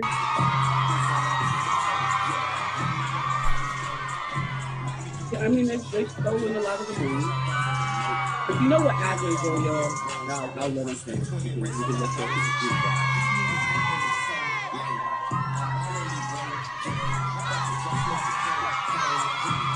The Catholic stuff there, later stuff, with the more people. I'm sorry, AK stuff. Can't even tell what they're throwing up. Mei Ling is killing it right here. Mei Ling is killing it right here. No, you forgot the fucking move. Yeah, one of them was trash. One of them cannot, it's her right here. They not going the same way. Her, big ass gap is right here. I can walk on the two-day line. She just gave up at the end. Anyway, we don't have to do that because Kim Lee just fucked we it up. know it's lesser. Listen, this sometimes. First of all, I think this is a graduate sorority or some shit like that. And of course, they love to copy. They see what other sororities, more popular sororities, mainly black letter Greek sororities and fraternities, and they try to copy it. A lot of times what happens at these universities, though, is they'll do, like, during Greek week, they'll do what's called a unity stroll, right? And if you go into a PWI, you know exactly what the hell I'm talking about. So during Greek week, they bring in all the black Greeks to show the other fraternities and sororities how to step, how to stroll, so that they can go out there and do it for everybody and perform, right? And that's probably where they learned all of that shit. They put together their own little routine and went through it. I'm not about to lose my head over it because I'm not going to pretend that the main problem with black letter Greek organizations in America is that. Sure. That's not what's wrong. If we were at full strength as an MPHC, stuff like that wouldn't even go viral on the internet because it would still be us. We'd still be throwing parties where we go step and stroll. People would be more accustomed to seeing us do it than a random viral video of Asian girls or Hispanic girls doing it online. So, like, to me, if there's a discussion to be had about what black Greeks need in this country or on the campuses across the country, it ain't got nothing to do with what other people are emulating about us. That's a discussion that's had for that's rich people problems. We got other problems. I want to find this video. Damn it. Okay. All right. Well, dude is a moron. There's a. I was gonna ask you about the Kappas who are doing their whole little, shoulder shimmy bullshit, but one of them looks like Logic. It's one of the biggest memes of people strolling. I was gonna get your thoughts on that, but I can't find it. Anyway, Dre Mac said, some of them Asian girls kind of cute, and he was bopping a little bit. Man, go ahead then, Dre Mac. They was getting it. They was in there talking about something. All right, that's W's and L's. You want to get through this behind the cape real quick? Sure. All right, let me see if I can pull my tabs over. What did you? Well, we'll talk about it in a second, I guess. I was going to ask you what you wanted to discuss. I got a couple things if you want me to kick it off. It's still in Twitter too. I wanted to discuss this one thing first, and I need. Where is the thing about? Because we got some updates on. Yep. Okay. Cool. I got a couple things, and I just realized I'm covering both of our faces. All right. Let's see.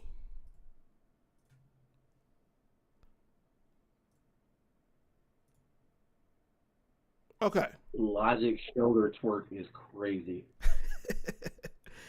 I had to base it off of what somebody would say in the now tweet. My Twitter search is gonna have Logic shoulder twerk. You won't at see the top of the list. You won't see it. It's got me looking crazy out here. That's what they do. That's what the Kappas do. They do the whole little. The Logic shoulder twerk. No, Logic is the guy who's in it. Don't do that. Don't do that. Okay, let's go with this one since the other one made me pay. All right, behind the cape. You would discuss in W's and L's something that Disney was doing that was obviously an L for them. Oh, the 1.3 million subscribers that they lost. I want to posit that maybe they have a potential dub on their hands.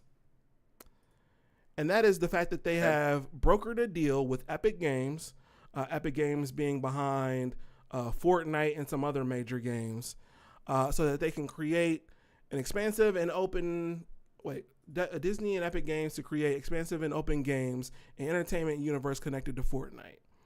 So essentially what I'm getting is, aside from maybe providing some more extras for specific games, you'll see a lot more Disney skins and things like that for Fortnite. But arguably, you can build a house in the Magic Kingdom, in the Animal Kingdom. Yeah. Could be, potentially. But I think a deal with a major gaming company could maybe hint to some of the outside of the box thinking that maybe Disney has been lacking as of lately. Maybe it could be a good thing. Their stock has definitely gone up after this announcement came out. Do you think it's a win or is it a loss?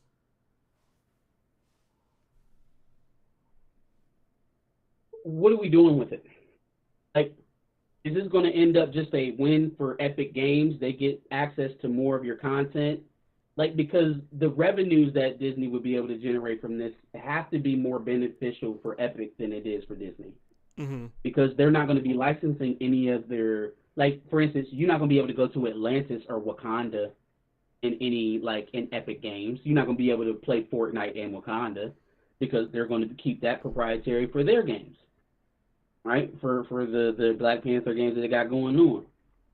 They're not going to lease out things that they already have plans for, which is their most valuable stuff. So what are we really doing with this beyond being able to play Fortnite in the Animal Kingdom or something like that? Well, they could actually lease out Wakanda, for example, in Fortnite because they only work off of seasons. Yeah, but they wouldn't do that because then you have competing interests. So, for instance, EA is doing the Black Panther game with Azuri and Steve Rogers, right? I would venture to guess that part of that game is going to be played in Wakanda. How could you have both of those out at the same time? Well, I don't think they would be out at the same time. Because the way Fortnite works is very temporary, so maybe they have it up for a season and then they scrap it and get rid of it.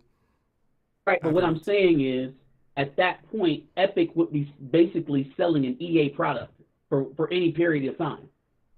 if EA is selling a version of Wakanda that Disney then just sells over to Epic to run as a map for a determined amount of time, I don't have to buy that. I can just wait till it comes on Fortnite if I want to play it.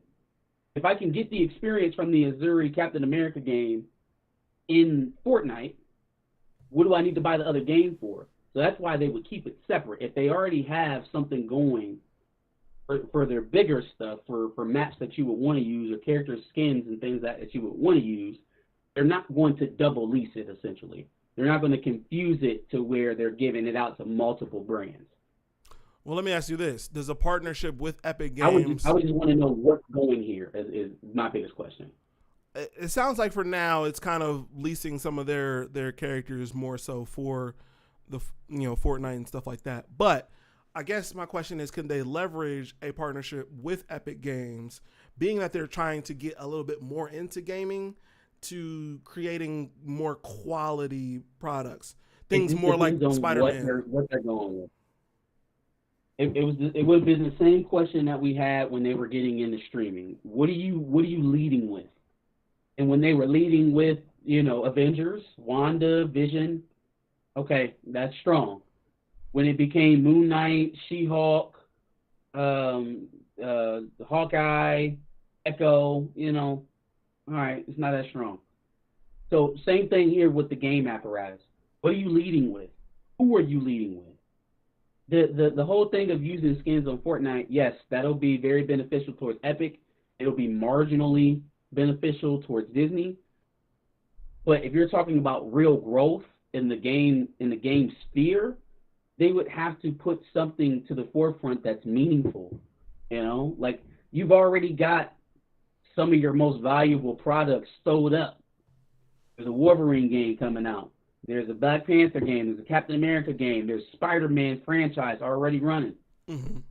There ain't really too many places you're going to go. Okay, you're going to give them Hawk? You're going to let Epic Games do something with Hawk? World War Hawk? Okay, I'll be down for that. I would play something like that. But if it's not that, an idea, if you're going to give me a fucking Defenders game, I don't want that shit. Was it Marvel Alliance? I don't want that. But those are better than what Marvel, like D. Diesel said, most Marvel games since the Disney takeover have been meh. So any kind of increase is better than what they've been doing. So then why do we expect it to change with Epic? They would have to prove to me that they are serious about changing the narrative about Disney in the gaming space. That's fair. They have to prove it to you before you can say definitively whether or not this will be a good thing. I don't think there's anything wrong with that. But I thought it was interesting, especially lining themselves up with one of the bigger names in video gaming right now. So we'll see how that works. All right. Probably should have had this tab open already. Actually, or do I have it over here? I do. Okay. One of the trailers for a movie that I wasn't really initially too hype about, but now am after seeing the trailer and the cast, has just released. And it is for the Knuckles movie. And maybe through watching it, you're getting his own movie. But maybe through watching the trailer, maybe through watching the trailer, you'll see why I'm a little more excited about it. Let's watch it. You're an alien. You're super powerful. You recently saved the world with your friends. What do you like to do for fun? Vengeance. I was thinking more like reading or yoga. Hey, buddy. Isn't it great to finally relax? I am an Echidna warrior. I only remain on Earth because I made a vow to you and the Force. So I made myself at home. Nope, we are not turning our living room into some kind of gladiator fighting pit. What is Ozzy doing here? He will be challenging his greatest enemy. Is that our mailman? This is not a place of battle, so I will begin my quest. Come, Wade. Well, most people think I'm a joke. I do not make jokes. I make warriors. Let's go get him. Did they replace Homeboy? Knuckles. Without his plays who? The guy, Sonic's friend. Oh well, maybe White this dude, is. Cyclops. I was thinking maybe this is a different character, but maybe they did replace Yeah, him. but she's talking about we're not turning our living room into something, and that's his wife right there, or that's his girlfriend right there. Yeah. Did they replace him? I don't know. I think It was somewhat believable with Cyclops, dude. It's not believable at all right now. Like there's no way they're together. I think because from what I understand, this guy is not in the same house, but maybe he is. I don't know. No, I mean it definitely looks like he's like in an apartment or even like a dorm or some shit. Yeah, I think Knuckles maybe finds this guy separately. At the other house. All right, never mind. Keep on. Let's go get him. Oh, and also I keep saying it's a movie. I keep forgetting that it's a series. It's a 6-episode series. Knuckles. Without his little friends, he's vulnerable. He's the key to my newest creation. You worked for Robotnik. Bring me Knuckles. Hey, Cuddy. Sorry, this lane is reserved. You think you can take my power?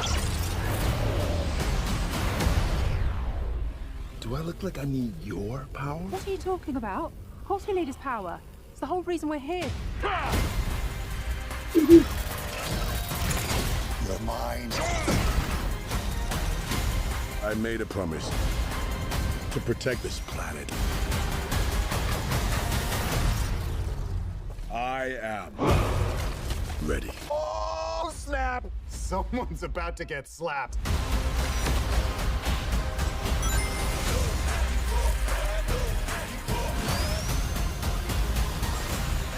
I think today is going to be a beautiful day. Knuckles, help me! See, I'm confused because I still haven't seen He Homeboy. must learn to rescue himself. Yeah, see, he's at a different house, I think. And I think that was his wife. That was the guy's wife. Okay. That talked to him. All right. So this chick might be the guy who we're talking about, his wife. That's his wife. All right. Yeah. But Idris Elba obviously has Knuckles. Tika Sumpter obviously coming back. Kid Cudi in this one. Knuck If You Buck in the trailer. I'm a little interested. That's a good trailer. That's a solid trailer at the very least. I said you turn the pander up to 10. I'm there, baby. They're doing it. They're I am pandering. there. They're pandering, and they're pandering very well. That's how you pander, Joe Biden. That's how you pander, Kamala Harris. Knuck If You Buck to the Knuckles movie is crazy. That is Very crazy, but it fits. It fits. It makes sense as to why it's there. So I'm excited for the 6-part series. I'm definitely going to at least check that But out. now they gotta have Crime Mob in the movie. Can you find all of Crime Mob? Yes. If you let them know there's a Sonic check in there for them, then absolutely. Well, they already got the Sonic check by the song being in the thing. They did, but they could double up by being in the movie. Like there was just some random Crime Mob concert going on in the park, and then the villain swoop in and try to take out everybody. Crazy. Is this taking place in 2005? And then Knuckles shows up and saves the day while Crime Mob is performing Knuck If You Buck in the background. Crazy. Insane. Find all the members of Crime Mob, then we'll talk. All right. My last topic is going to be some updates. Some updates on the Coogler and Michael B. Jordan film that we've talked about a couple times already. Man. I think I have more details in the screenshot, but I'm going to keep this photo up for y'all. Let me see here. No, that's Zaslav. I don't care about that anymore. Okay. Nope, that's not it either. Where is it? I got too many screenshots in here. Okay, here we go. So, acquired by Warner Brothers, aiming to start filming in April in New Orleans. It's a period thriller. Obviously involves the undead with vampires and whatnot. Supposedly it has anime influences, and they're saying that it is being seen as having franchise potential. Now, obviously, no shooting has been done, no casting has been done, so how they already see it as franchise potential is a little crazy, but that's where we are. They're looking that's studio talk. They're looking to start filming in Studio April talk. in New Orleans. But you know what I found even funnier? Because I was going to talk about this as well. Go to the bookmarks. There's an even funnier part to these updates. How sad this is. There we go. Ryan Coogler loves Michael B. Jordan so much, y'all. He's gonna put him in the film twice. He's gonna be playing a twin. So now it's one thing to not care about a narrative and lean into it. But at this point, I feel like this is a troll. This is a troll. This is a fucking troll. I would agree. It's got to be agree. a troll. This is a troll. Like, oh, so y'all think I can't make a movie without Michael B. Jordan? Huh. Watch this. Michael B. Jordan squared. Give me 2 of them things, son. Give me 2 of them. Get 2 of them. Yeah, no, that's insane. This is insanity. That's man. insane. This is crazy. Like it's one thing to cast the same black actor over and over again, but nigga, you gonna cast him twice in the same fucking movie? Yep. Crazy. Hey, I swear to God, something in the plot of this movie better be distinctly drawn around the fact that they are twins. But for some reason, I have this sneaky suspicion that it has no major part of the storyline, that it's going to be mainly circumstantial. Is this going to be... I think Ryan likes the idea of looking at 2 Michael B. Jordans from behind the director's lens. Crazy. Is this going to be 1930s vampire Parent Trap where the dad dies at the end? 1930s vampire Parent Trap. I'm gonna match your dad with my mom. Oops, my dad dead.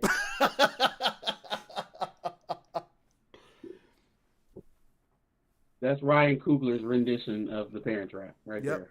Yep, I like it. They try to get the parents together, and then both of them die. And that has franchise potential. Their lives together. That has franchise potential. I like it. Sign me up for 3 of them immediately.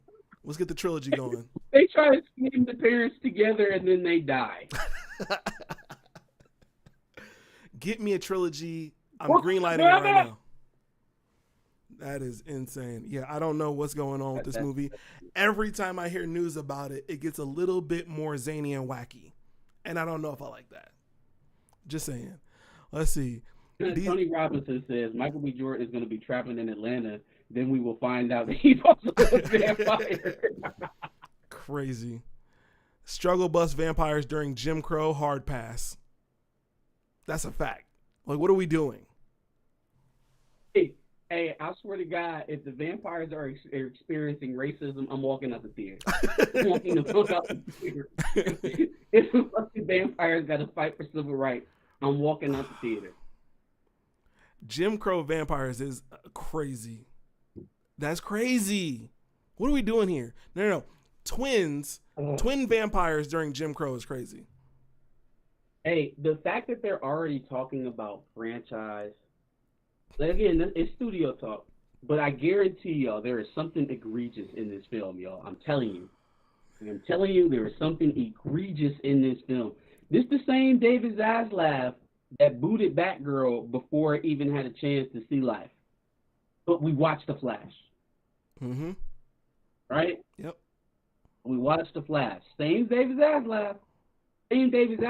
Who is absolutely deleting the Coyote versus Acme movie that we thought was saved. Not happening. The man still hasn't watched the fucking movie. It's more of a value to him, even though it's a film he's never seen before, to just fucking delete it and eat the tax credit than it is to get the movie made. Just show the damn movie that's already shot. But he will order a trilogy of this. $80 million for it. He will order a trilogy of this. Yeah, apparently he wanted a $80 million price tag for the Coyote movie, and nobody would budge. Paramount, Universal, Netflix. Insane. I don't know, man. And at some point, fam, you're going to have to tell Ryan to kick fucking rocks. Oh, for sure. You are a director in your own right. You have your own projects that you need to get up. You don't need to be wasting your time niddling around with another writer who doesn't want to get out of his own box. If he want to be boxed in like that, let him pick somebody else. His own projects that have been successful. This feels like hustling backwards, man. I'm just saying. For Michael B. Jordan, this absolutely feels like hustling backwards to help your homie. And good on him for doing it, but also you just doing it for the sake of doing it and not telling him, hey man, maybe you can make a movie without me. Is you not being real about it? Like, because at some point he has to feel that way. The man started directing movies on his own, so he didn't have to be in another fucking Ryan Coogler movie. Okay? Successful movies. Hey. No, they are successful. They're good movies. They're very good movies. At what point do you start delineating who they're good because of? Now, if you don't want to, you don't have to. You don't have to pick and choose.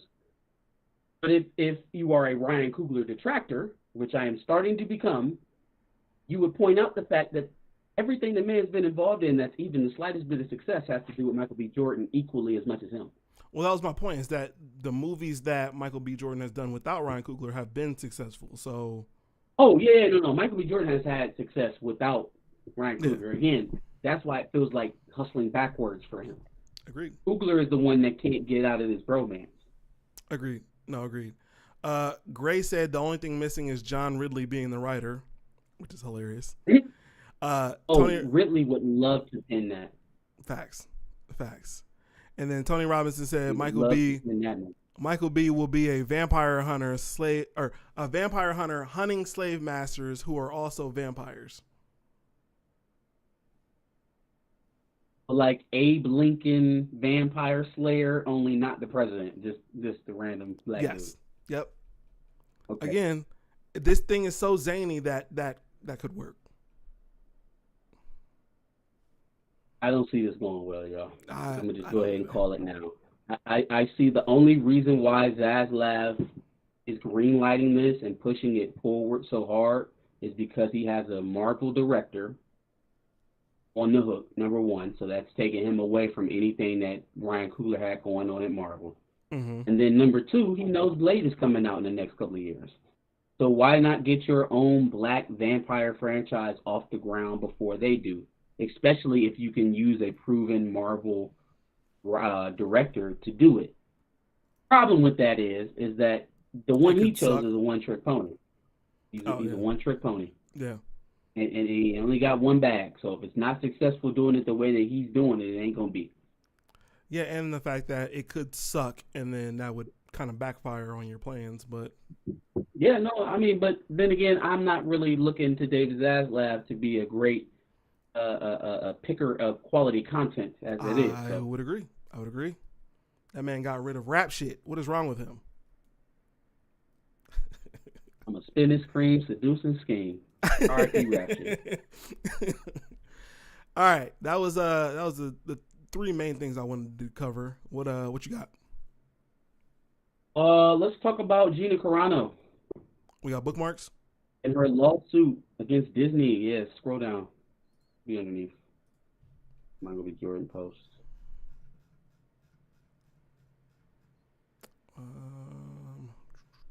Under the Asian ladies, under the coyote that we just talked about. We're going to talk about her too.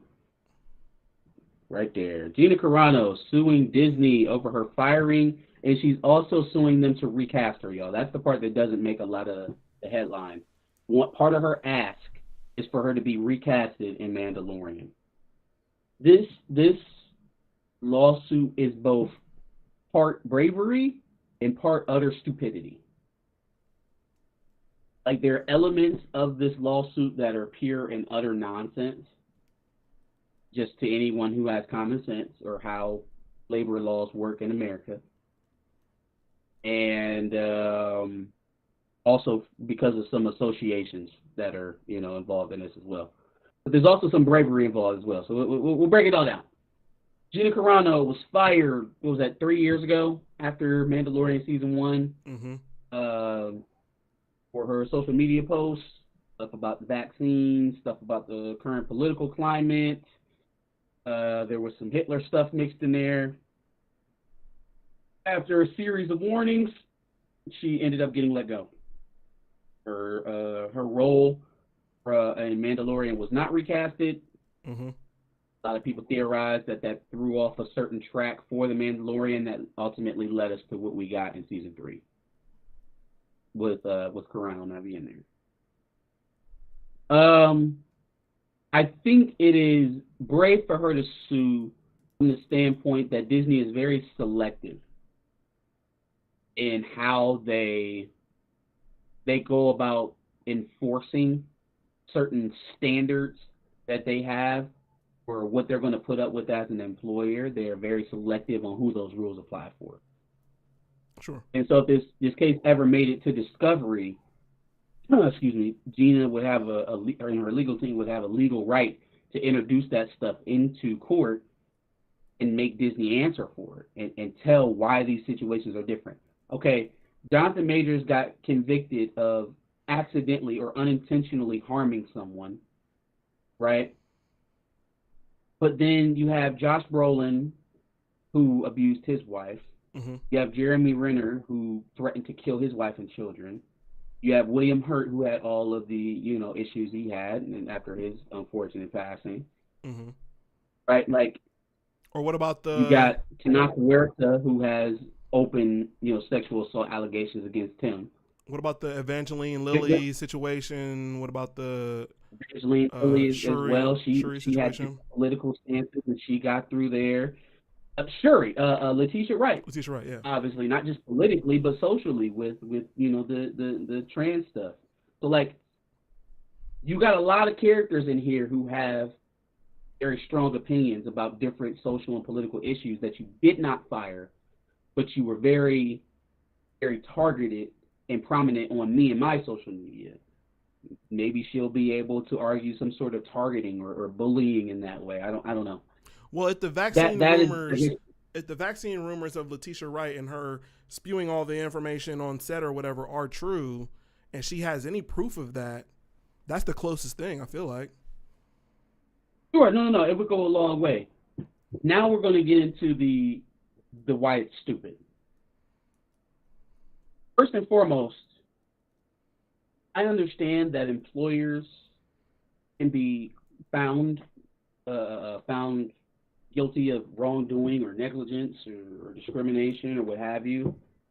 But if you live in an at-will state, which is 90% of the country, then an employer has the right to fire you for any and all reason. Doesn't matter. Any reason they deem sufficient, they can fire you. Period. And that is the lay of the law.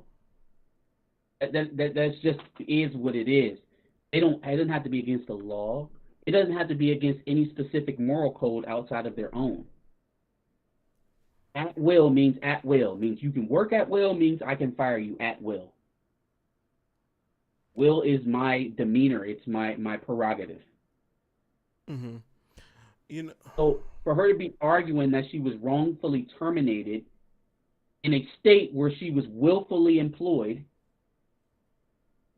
where are you going to get with this? The only thing that they have to do is tell the court why they fired you. And as long as they can show it, case is over. We fired Gina Carano because we asked her multiple times not to make those type of social media posts. She continued to make the post. We ended her employment with the company. It doesn't matter what you introduce to the bucket at that point. You're not getting around that. They have a right to fire you for whatever reason they deem fit. The second stupid part of all of this is that Elon Musk is funding this shit. I'll tell you what, if I was a stakeholder with Twitter, I would be suing Elon Musk. That's who I'd be suing. If I was a stakeholder, if I was on the board, if I had any vested financial interest in X or Twitter, I would sue the hell out of this dude. You running advertisers off the site. Stock price has been plummeting since you took it over. You didn't even want to take it. You talked all that shit about buying it and all this other stuff. Said that you was gonna give it up if the people on the app voted you voted you out, and then you didn't give it up. Now you are actively spending millions of dollars trying to fight Disney on a lawsuit that has no shot of succeeding. None. I don't even see why they would have any leverage to negotiate with Gina Carano for a payout right now. For what? The asks are ridiculous. Recast me on your show. You're going to sue this company and think that we're going to hire you back? You got a set, girl. I see a strong jawline. It ain't just a strong jawline. She got a set. She got a pair, boy. She got broad shoulders, nice strong chin, and a set. Because crazy. Who thinks that they could rape their former employer for millions of dollars and then think that they're going to get let back through the front door? Somebody who's desperate. The confidence. The confidence. And the whole thing with Elon just really baffles me because it's like, fam, you are not in a place where you can just be throwing money in the garbage. He's an extremely, extremely rich man, right? Like he's not hurting. He can obviously afford it. My point is that rich people become not very rich people very quickly from making poor financial decisions. And I think fighting Disney in open court for such a frivolous matter, if it's even taken up, if they don't throw the shit out, if it gets taken up, this shit may take years. You're going to fund Gina Carano for a decade suing Disney? Well, all the while trying not to have Twitter fail? All the while, the Tesla stock going down too. Once everybody in middle America found out that you can't drive those fuckers in the winter, that all the charger stations start breaking down, how do you think next year's winter sales are going to go? Well, here's the thing. So Elon's backing it because he's got this beef with Disney, and it's a desperate ploy from his end. What beef though? Like what could make you put yourself in a less advantageous financial position? Pulling Twitter ads. Yeah, that's my point, man. It's a desperate ploy. Petty. People think that Elon Musk is so smart because he's rich. He's a spoiled guy who's had a lot handed to him and feels entitled to it. So he thinks he can fight a conglomerate on his own and it not affect him financially. It's already affecting him financially because look at the stock of both of the companies that he owns. Has Tesla stock been going up or down? Has X stock been going up or down? X stock is probably plummeting right now. Like, rich is rich, but at the same time, you know, me losing $100 today, that'll hurt me. Them losing $100 million next month might hurt him. Rich is rich, but you still don't want to lose money. Yeah, this reeks of desperation from Elon Musk because he's got this little beef with Disney. But then also, Gina Carano hasn't been in a role since the Mandalorian that wasn't funded by some conservative institution like Breitbart or the Daily Wire. Yeah, remember when she was going to take her talents to Rumble? Remember when she had that big movie coming out, was going to come out on Rumble? Well, no, she has two movies that came out. One was funded by the Daily Wire, and one was funded by Breitbart. Daily Wire, that's what it wasn't Rumble, it was Daily Wire. So, yeah, she had two movies since then. I guarantee you nobody's seen either one of those, and she's desperate for a role. She needs the Mandalorian again if she wants to actually work. Like D. Cecil said, she's a C- level actress at best, and I think he was referring to when she was on the Mandalorian because she's even less now. And so she's desperate. Yeah, I mean, again, I think it's brave from the standpoint that she knows she don't really have a shot, but she's still going in the ring. But yeah, from Elon Musk's perspective, man, it just, every time somebody tries to convince me that this man is a genius, I just go through the Rolodex of gas. And it's like, if this man actually had to build these companies that he stole from his business partners, or if he actually had to start from zero instead of getting pocketed hundreds of millions of dollars from his family, would you actually say that he was a genius? Because, like, where is the vast amount of intelligence? It's just hot takes.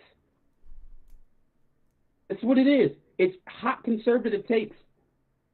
And if you like him for that, then good on you. But, like, beyond that, there is not much there. It's very similar to Trump. Yeah, for sure.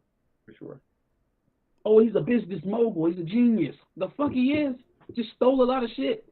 He swindled a lot of people out of money, and he never pays anyone. Not his lawyers, not his business partners, not the banks that loan him money. He doesn't pay anybody back. That's a fact. Tony Robinson said, if Gina can't get work, I see OnlyFans in her future. She'd have a very large conservative fan base to cater to on that one.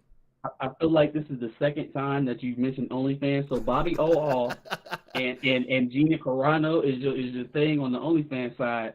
You know, you like what you like, fam, but that's just very telling. Insane. That's an insane duo right there. Gina Carano and Bobby Allhoff OnlyFans. I'd pay not to get that across my feed. Agreed. Was that the only Behind the Cape story you had? I had that one. I had the Michael B. Jordan. We already talked about the Coyote versus Acme thing a little bit. So yeah, I believe that is it. I think we talked about everything for a good amount of time, so I think we're good unless you find something else. But I know everybody's kind of looking to get out to their Super Bowl plans since that's coming up. Yep. Enjoy, Dre Mack. If you're still in the chat, or good luck tonight. If there's any 49er fans in the chat, good luck to y'all. I think Kansas City. If I was a betting man, Kansas City is where I would go. But like I said, I want to see Chase Young win a ring. I'm off the Nick Bosa train now, but I guess it'd be nice for another Ohio State lineman. No, that's still your man. That's still your man. I'm more of a Joey fan, but even then, I feel like Joey's in the same boat. So he just less vocal about it. But I don't know. That's your man. But if I was a betting man, him and James Laurinaitis' brother. You got to stop putting them together, bruh. Laurinaitis' brother. You know what? And Nick Bosa are the same. They in the same boat. Probably better for us to talk about it when we get together. But we didn't even discuss Wink or Chip. But it's all good. Yeah. We'll talk about it. It's all good.